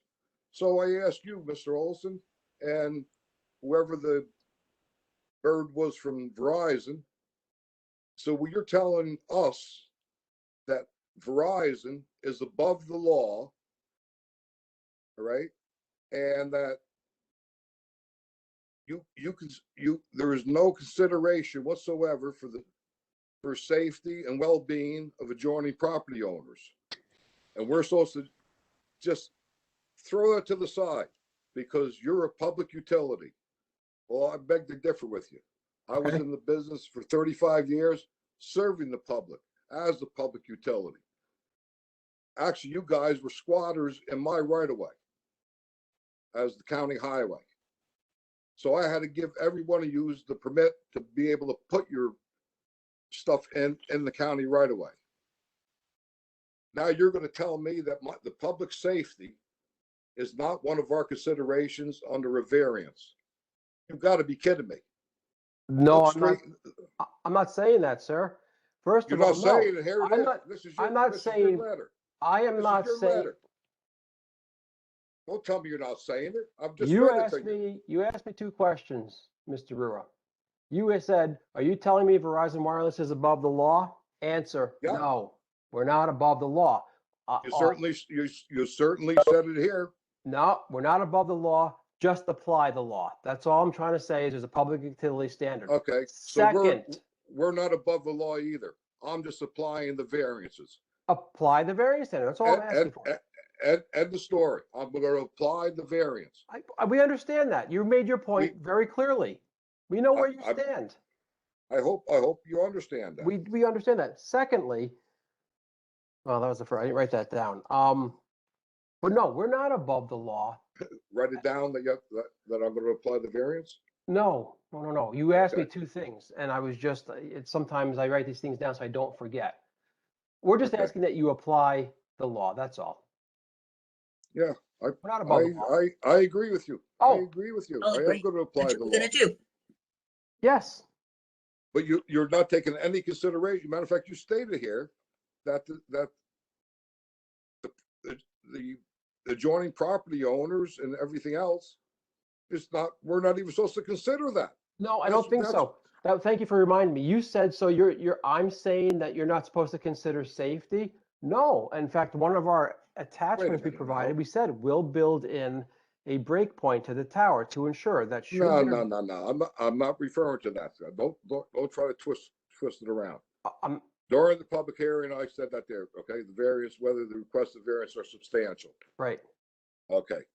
You go on to state the question whether the requested variance is substantial is part of the traditional variance and not the public variance. As discussed in detail, the traditional variance standard is not applicable, okay, to this application. Not applicable. That's correct. The traditional variance standard is not applicable. I would suggest you need to just apply the public utility variance standard. Your counsel can tell you what that is. I don't need my counsel to tell me what it is. I got a zoning law. Okay, we're a quasi-judicial court. The zoning board is. All right. Here's what our zoning law says. I don't need you to tell me. I don't need my counsel to tell me what the zoning law says. And my point to you is, my consideration is going to be for the public first, and then to the utility second. That's my opinion, and I'll stick to that. And I appreciate you putting that on the record. Thank you. Certainly. Is there anybody else from the board who has any questions for either Scott or Brett or Mike or anybody from Verizon or Tarpon? I did have a question for Brett, actually, or really Scott or Mike, whoever could answer based on their experience. Earlier, we were talking about the possibility that you said that you weren't considering going back and possibly adding height to the tower. Is that in any of your experiences, is that a common thing for someone like Verizon to do, or not? Well, Tim, this is Brett. I can answer part of that question for you. You know, and I think extending a tower is generally for another tenant who might come on it. So in this case, it would be that Verizon wouldn't be able to go back and extend the tower just on their own volition. It's done by another company that might be co-locating on that same facility. So I understand what you're saying, sort of like well, we'll jump up after we get through, you know, getting a facility permitted in the first place.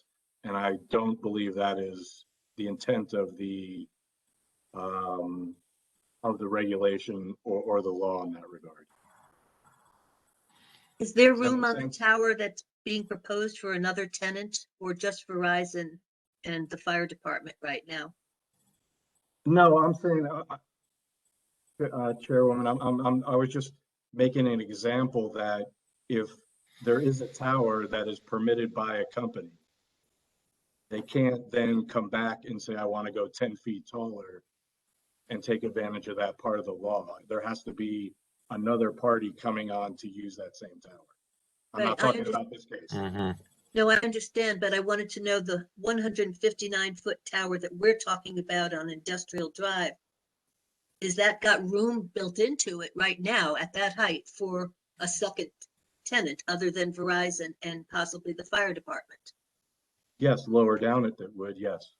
So it's already going to be built for an AT&T or whatever, another cell tower, another cell company. It would be designed with excess capacity, if that's what you're referring to. Okay. Yes. All right. That's always the case. And while Chairwoman, while I have you, and Tim, I'm sorry, I interrupted you, Tim. No, that's okay. I'm finished. Go. I didn't know if you had another question. No. So basically, based off of what you had just said, Brett, I mean, it sounds like it wouldn't be extremely likely that that would be the case, that another tenant would decide to do that, although it would be possible. But thank you, though. Right. We build in extra capacity lower down on the tower to accommodate those tenants, because our approach on in terms of cases like this is that, you know, Verizon is the tenant that is looking for the particular height that's before the board, and that's what the tower is being planned for.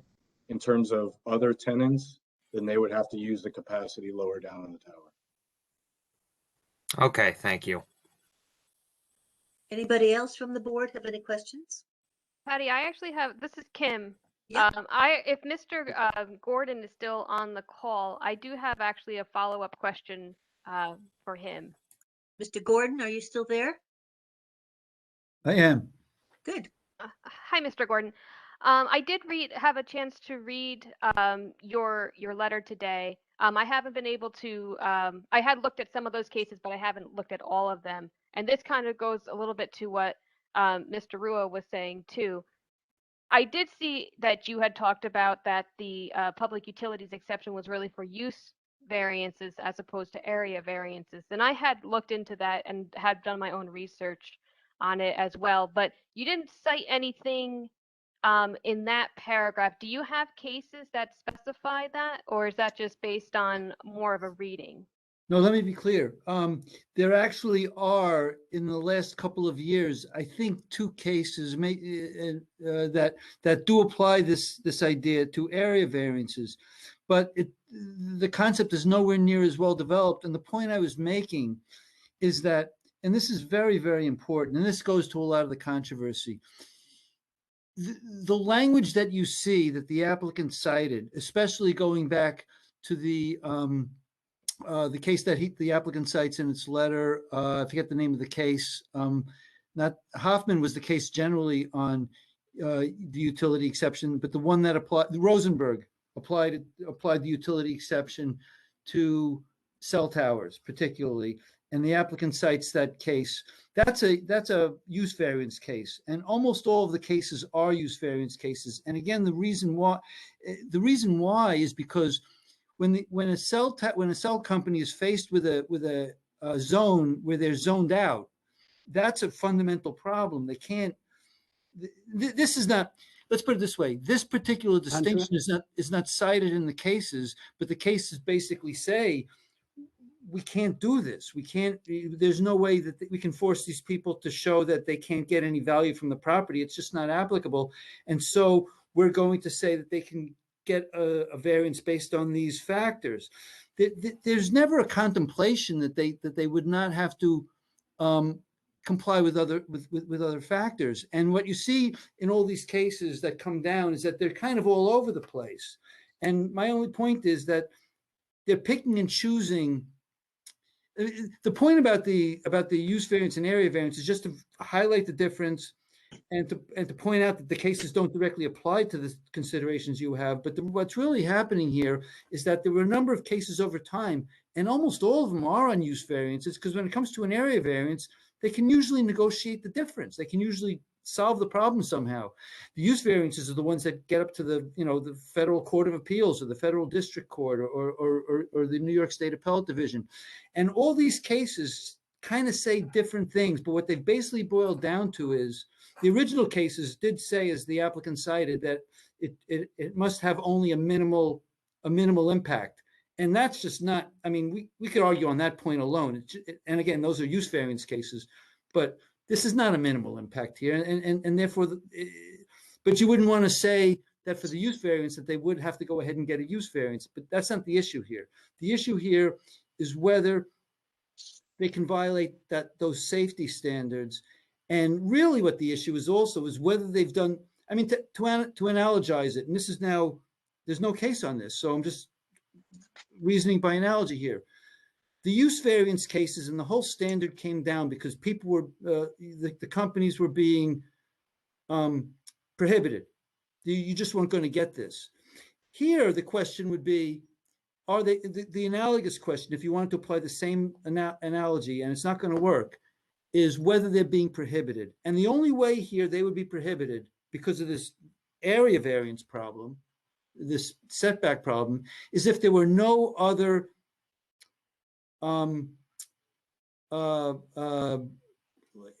parcels that were available to them, that they had done the research for the entire area, and there were no parcels that were available to them that didn't require some sort of a similar area variance. And first of all, as clear, they haven't done that research. And so if you want to argue by analogy, the standard that they're saying doesn't apply, but the standard that the board can take away, and this is cited in my letter, is what a lot of the cases are coming down now is basically a rule of reason. I forget the exact language that they used, but it was basically balancing between the parties. And when you take that balancing between the parties and you also apply the minimum intrusion and some of the other, I'm happy to send you a follow-up memo where we get into this in more detail. I just didn't have the time. But what it comes down to is that the typical considerations that you would apply to an area variance are going to apply here. And as Mr. Rua very clearly was concerned about the questions of a substantial variance are going to apply, and it's going to apply directly into those balancing of the equities. And in this case, as we've suggested, the substantial area variance you're talking about is not simply, whether road frontage has got to be cut by, 75% or something like that. This is a performance standard for safety based on height. It's just not the same thing. And so I can't answer in more detail now. I will tell you that there's a whole bunch of cases. A lot of them are federals, which means that there's a lot of verbiage on it. And it's worthwhile going through and analyzing how that all comes down. But the bottom line is there are enough cases, even for the ones on use variances, which most of them are, almost all of them are, that essentially say we've got to take these issues into account. We've got to balance the equities. I do cite one federal case where they specifically do mention balancing. There are others as well. I'd be happy to follow this up with a more detailed memo on it. But I will also say that there are two cases, I think, that do apply this to area variances, but there's no further analysis of how it's done. It's really kind of done, in my view, kind of sloppily by state courts that have taken the variance exception that has come down through use variances and say there's an exception for variances, but you can't glean a lot from it. And frankly, it's going to be up to this board to figure out how to glean that. Otherwise, you'll be accepting the applicant's representation that, as Mr. Rua put it, this is beyond your jurisdiction, which is obviously ridiculous. I mean, it's not possible that this is beyond your jurisdiction. The only reason why something would be beyond your jurisdiction would be as if it's a disallowed use. And so that concept would be beyond your jurisdiction. You must accept the use because otherwise your whole zone is not going to have cell towers. We tried to, again, introduce that concept and give some of the cases. I'd be happy to supplement it with a more detailed look as soon as we can. All right, thank you. I appreciate that. I have a case you might want to take a look at. It's a cellular telephone company versus zoning board, 24 F sub second 359. It's a 1998 case subsequent to the Federal Telecommunications Act, and it expressly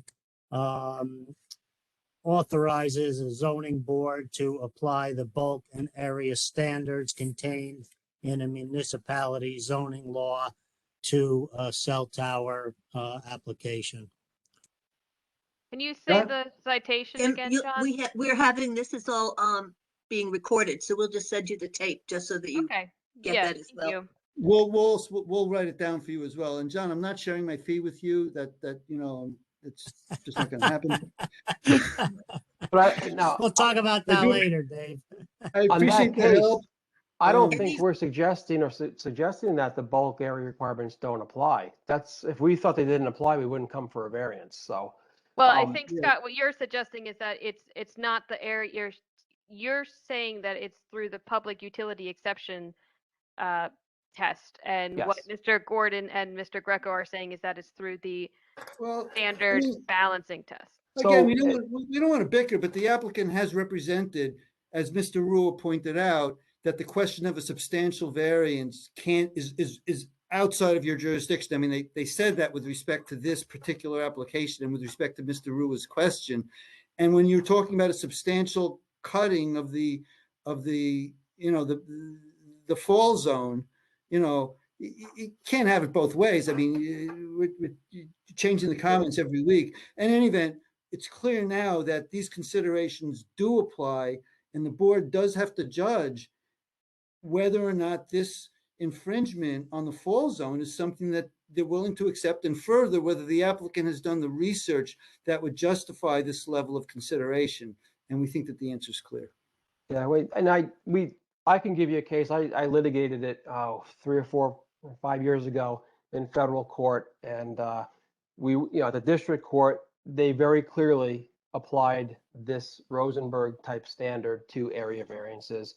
We went to the Second Circuit Court of Appeals and won there also. I agree. Sometimes through the history of this, I guess it's an evolution of the Rosenberg standard.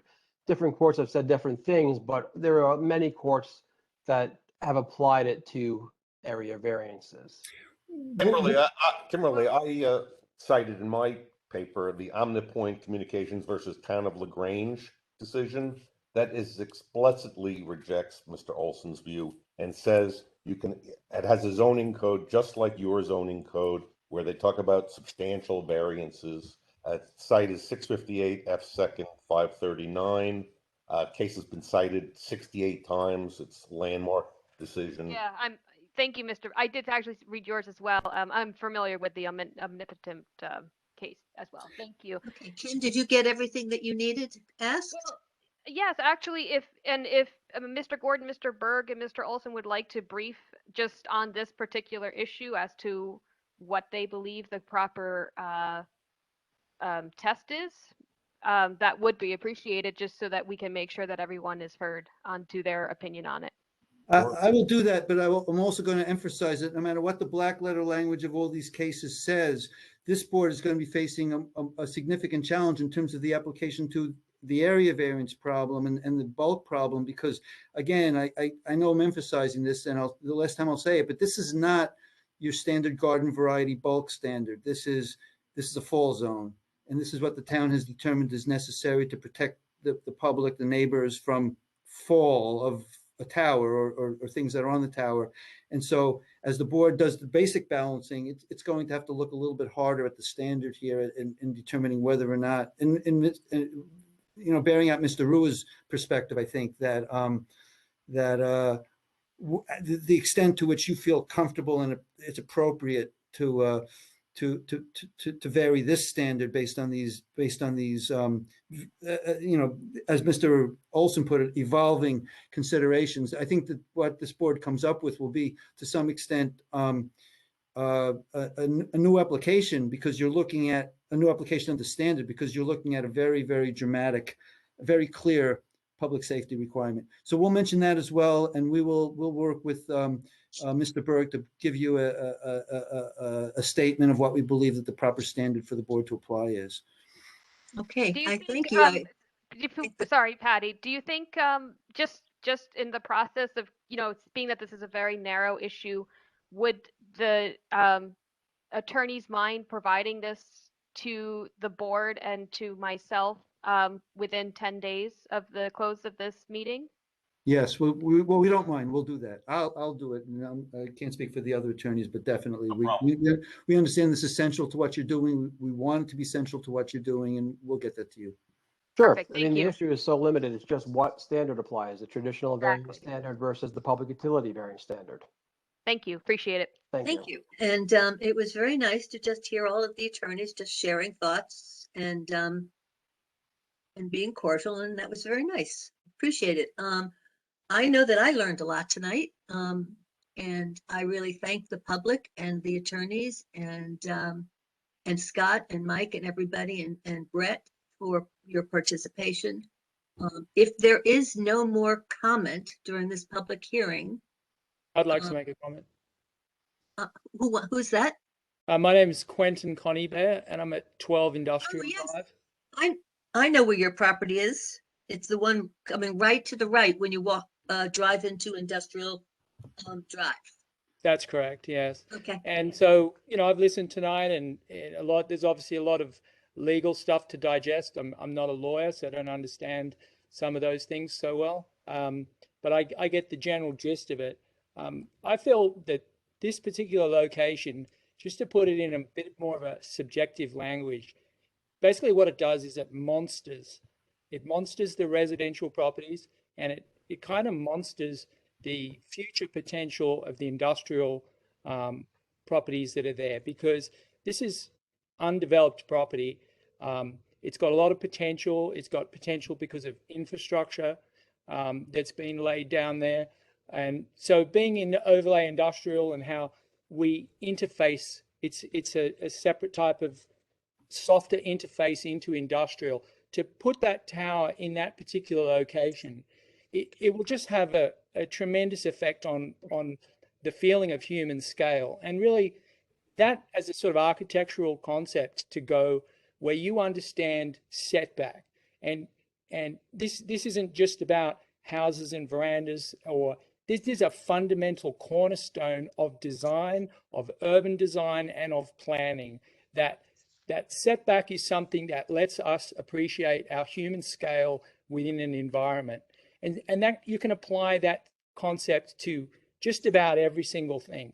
And you can digest it back to this kind of legal language. So I feel like, just to put it in a simple sentence, this tower monsters the industrial project properties, and it monsters the residential properties. Then I just wanted to make one other comment.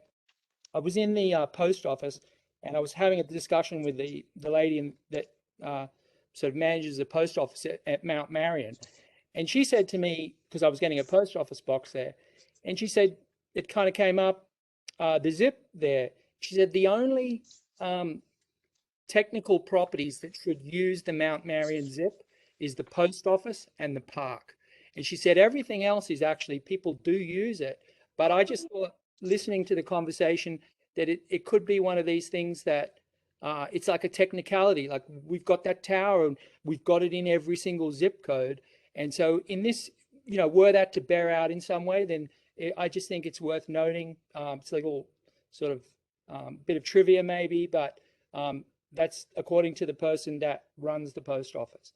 So that's kind of, I think I've said what I needed to say, and thank you for listening. Thank you. That was an interesting perspective. I actually wrote it down because I thought that was interesting. The human scale of the project. Thank you, Quentin. Anybody else? Patty, it's Joe. I have a question.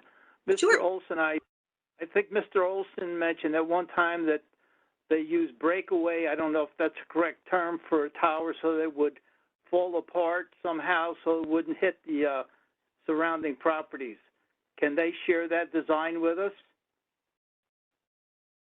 I will have to check on that. I know we gave a letter from the engineer saying that it will be built into the design. What generally happens is that they will overbuild. The break point is basically by overbuilding, I guess, a portion of the tower up until the break point, so that if it was going to fail, it's always, the weakest point that fails. And maybe I'm not explaining that correctly, but so I don't know if there's a design that we can actually give you, but it's not like it's a specific part. This is a breakpoint part. It's simply by over designing a portion of the tower to leave, and I'm calling it a weak point, but it's still designed. It's not weak in terms of the structural code or anything like that. I don't know, Brett, if I've, hit that okay or not. Will that be guaranteed that it be built that way? Will there be a guarantee? Yeah, we provided a letter to that effect, and feel free if there's if there's an approval to make a condition on that. We're committed to doing that. Thank you. You're welcome. Anybody else? All right, I would entertain a motion from anybody on the board to close the public hearing. Anybody? I'll make a motion. Okay, Henry, can I have a second? Joe will second. Patty, I would just like to add a statement. Sorry, this is Kim.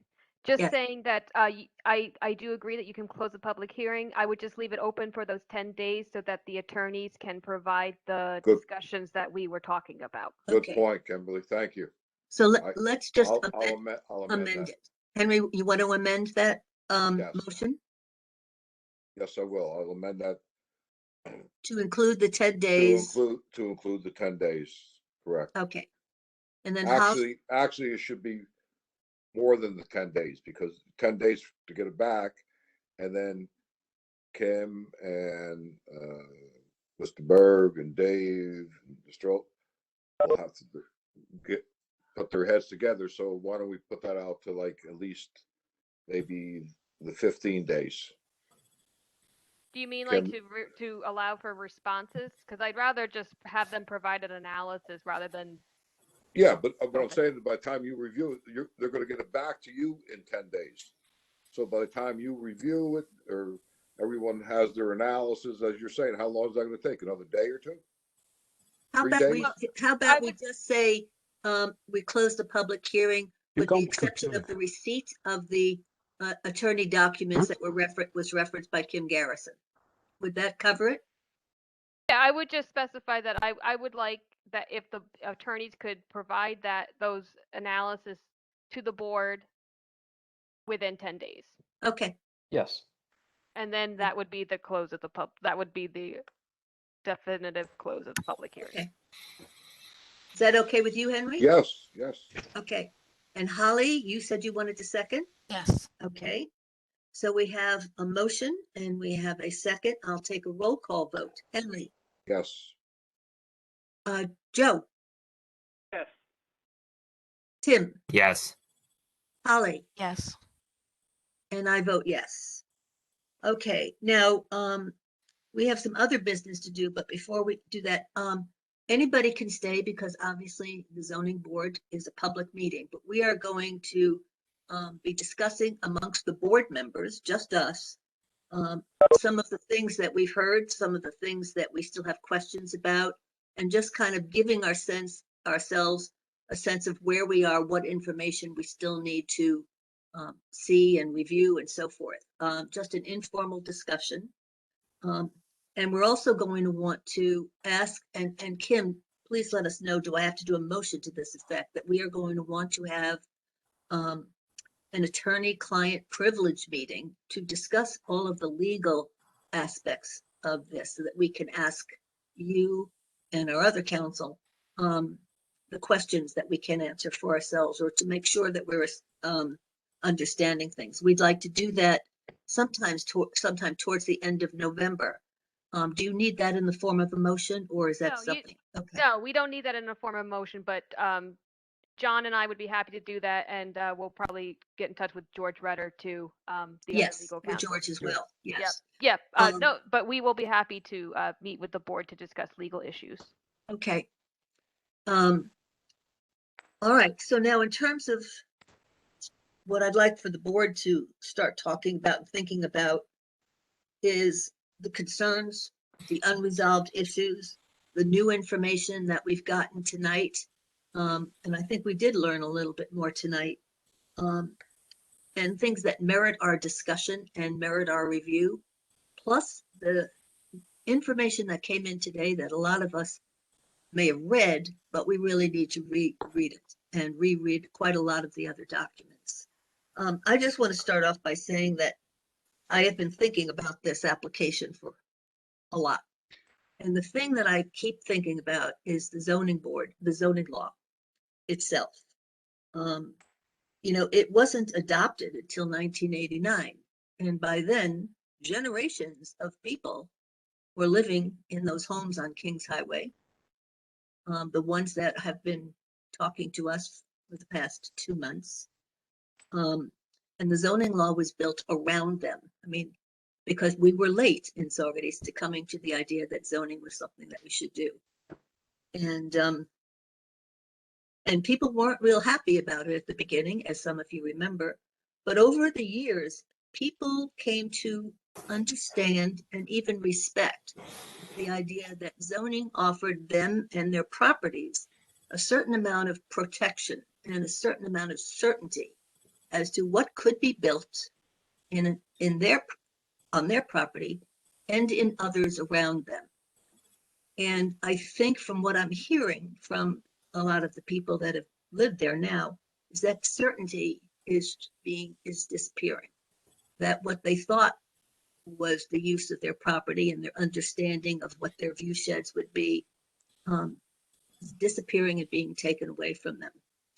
On the same hand, though, on the other hand, Verizon is permitted can be permitted in the industrial light zone.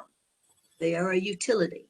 The FCC gives them enormous power and doesn't give the ZBA as much power as we have in normal applications, but we still retain a lot. And so as we go through all of this material, I just ask everybody to go back to the zoning law. The zoning law really does give us our guidance in this application. Different sections may seem contradictory, but when we get right down to the essence of what it is we are trying to determine, I think the zoning law and all of the assistance that we'll get from the legal expertise that we have available to us will help guide us I don't think it's going to be fast. I'm sorry, Mr. Olson, but it's not going to happen right away. And our letter about having it on January 6th still stands, and I hope we can reconcile that, because I think we're going to need the time it deserves to do this well, to do it right for you, for Verizon, and for the people of Saugerties that have been sitting here since the beginning of this application. That's our job, and I'm asking you to give us the time without the pressure to do our job.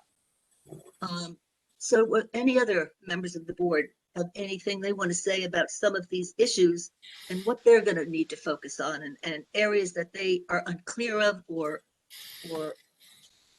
considering as difficult to reconcile? Holly. Yes. I have just been continually struck over the course of this application by two things: how much a cell tower is needed in this community. I only drive through Mount Marion probably 4 or 5 times a week, and I know I have calls that are dropped. I can't make calls. And that only bothers me as someone passing through. For the people who live in Mount Marion and the school, I know that this is a real problem as we become more and more reliant on cell phones. And not to mention the capacity issue. So we have a real need. But I'm also struck by how close this tower proposal is to some of people's homes, and how it's not 1.5 times from the property lines. So it's a difficult balance, I feel. I feel like the both of the sites that Verizon has chosen for this tower in the last year plus have been very challenging sites and have required a lot of contemplation and tough decisions. I wish that that the tower was farther away from these homes. It's not, so this is what we have to work with. Right. I agree. And you know, it's interesting what you said about the need for cell service. Just tonight we learned that somebody just, who lives right there, bought a smart what is it called? 5G. Yeah, that. You can see I'm still a flip phone person, but so they need it, and businesses want it, the residents want it, but they don't want it nearby. So we're in a conundrum, and it's a difficult conundrum, and we're going to have to find our way through it. I mean, I was over at the Mount Marion School just to do what Ron says, do a drive-by test. And you can't get anything at the Mount Marion School, both inside or out. Whereas you can get it a little bit in some of the other areas of the Mount Marion Park, but nothing at the Mount Marion School.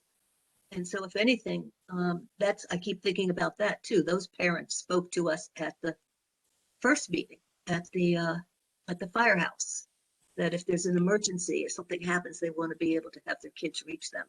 That's in our heads as well. So there is no easy answer. Henry, did you want to? Oh, there he is. I'm right here. Did you have something you wanted to say? Yeah, I mean, there's a lot. Well, I got 1, 2, 3. I have 4 asterisk questions that I'm going to have down the road after we can digest it a little bit more and stuff. Some over over our zoning at 245, 28 C1. That's something I'm going to have to look at a lot closer. But something's been kind of rolling around in my head from the time that Mr. Greco said this, is if there's a 16-acre parcel next to Mount Marion Park owned by the town, why don't we explore that? Why not? I mean, why not explore it? 16 acres.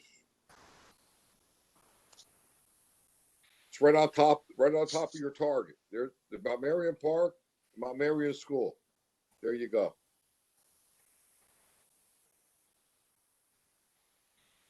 Yeah, we should follow up on that and just find out if indeed it's owned by the town. That would be something. Absolutely.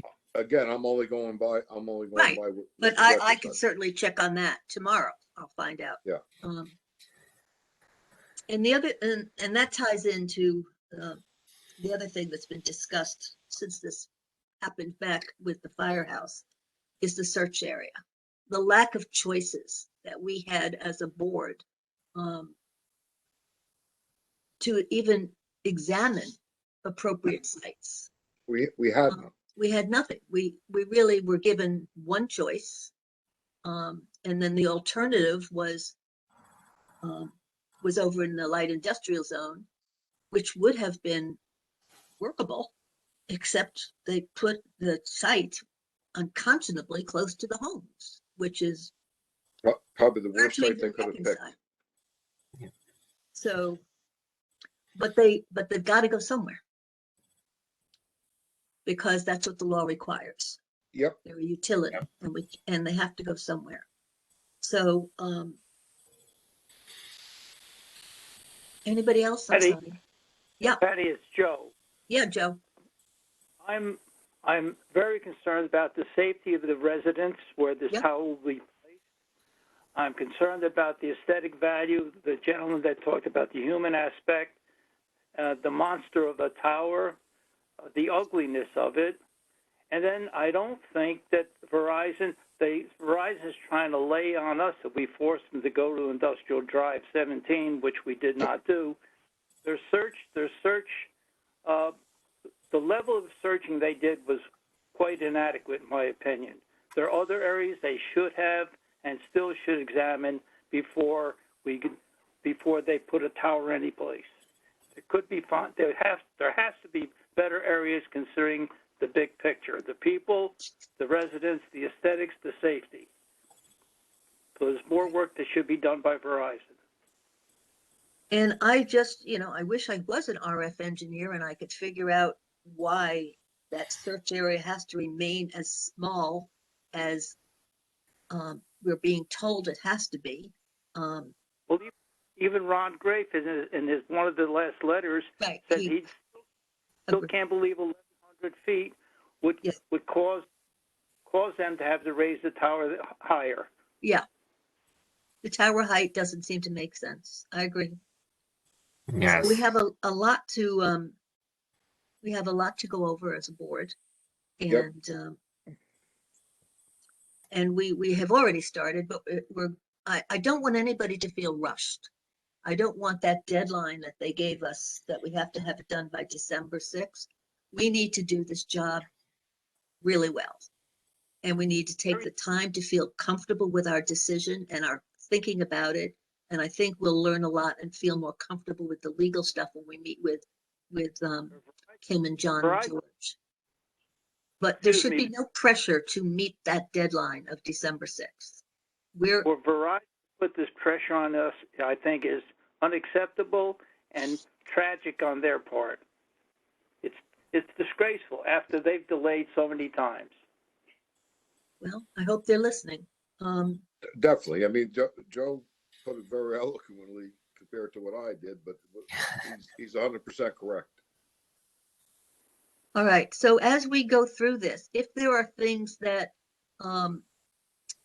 you don't understand, that have legal matters, we know where we're going to get that information. We can't meet as a board to actually hammer things out in any more, to discuss how we're going to vote. That's going to have to come at the end. But what we can do is to just stay in touch with each other if we have questions, if you can't find a document. And I would just say reread as much of the stuff that that lends itself to the issues that we've talked tonight about: the height, the limited scope of the search ring, the alternatives, the nearness to the neighbors, the reason why Verizon was in that zone, the necessity of them being in one of those two zones, because that's the only place they're cited, able to be cited, and then go back to the zoning law and see if we can find all our answers in there, and then talk to each other. But just, I guess I just don't want you to feel the pressure. As your chair, I don't want you to feel that you have to kind of figure out everything this quickly. We'll take the time that we need to do it right. Everybody deserves that, and that's our job. So I have to say. Anybody of the board have anything else they'd like to add? Okay, and as Kim said, we don't have to do a vote on it, but we will be doing a client lawyer meeting with them sometime, and I'll be in touch with all of you about the possible dates, and we can do that. Okay, so then let's go on to the other business, which is to approve the revised October 4th meeting minutes so that we can get them And up. Patty, this is Kim. I just want to add too, you know, Grant Alliance will be happy to answer legal questions. We'll be taking care of that with you as we discussed, you know, with the attorney-client meeting. And don't forget, you have other consultants. If you have a question with Ron Grafe or Dan Schuster. And with Dan, absolutely. We have them. They feel free to call them if you need them, or if you have a question, I can call them on your behalf if you're at work and you can't take the time to do it. We have people who we can rely on to give us honest answers to questions. And we should use them. We should use them. Okay. Do I have a motion to accept the revised October 4th minutes? Anybody I'll want to make the motion to accept. Okay, Tim, you'll make that motion. Do I have a second? Well, Joe will second. Joe will second. Okay, we'll just do a voice vote on this. All in favor, please say aye. Aye. Aye. Good. And if there's no other business, other than thanking all of the participants tonight, because I thought it was a really good session, I'll take a motion to adjourn. Anybody want to make that motion? I'll make a motion to adjourn. Okay, Henry, anybody want to second that? Anybody? I'll second that, Patty. Randy, seconds. All in favor, say aye. Aye. Aye. Aye. Thank you all. I know the hour is late, but it was really good. And again, thank you all, and we'll see each other again soon. Bye. Good night. Yes. Everybody.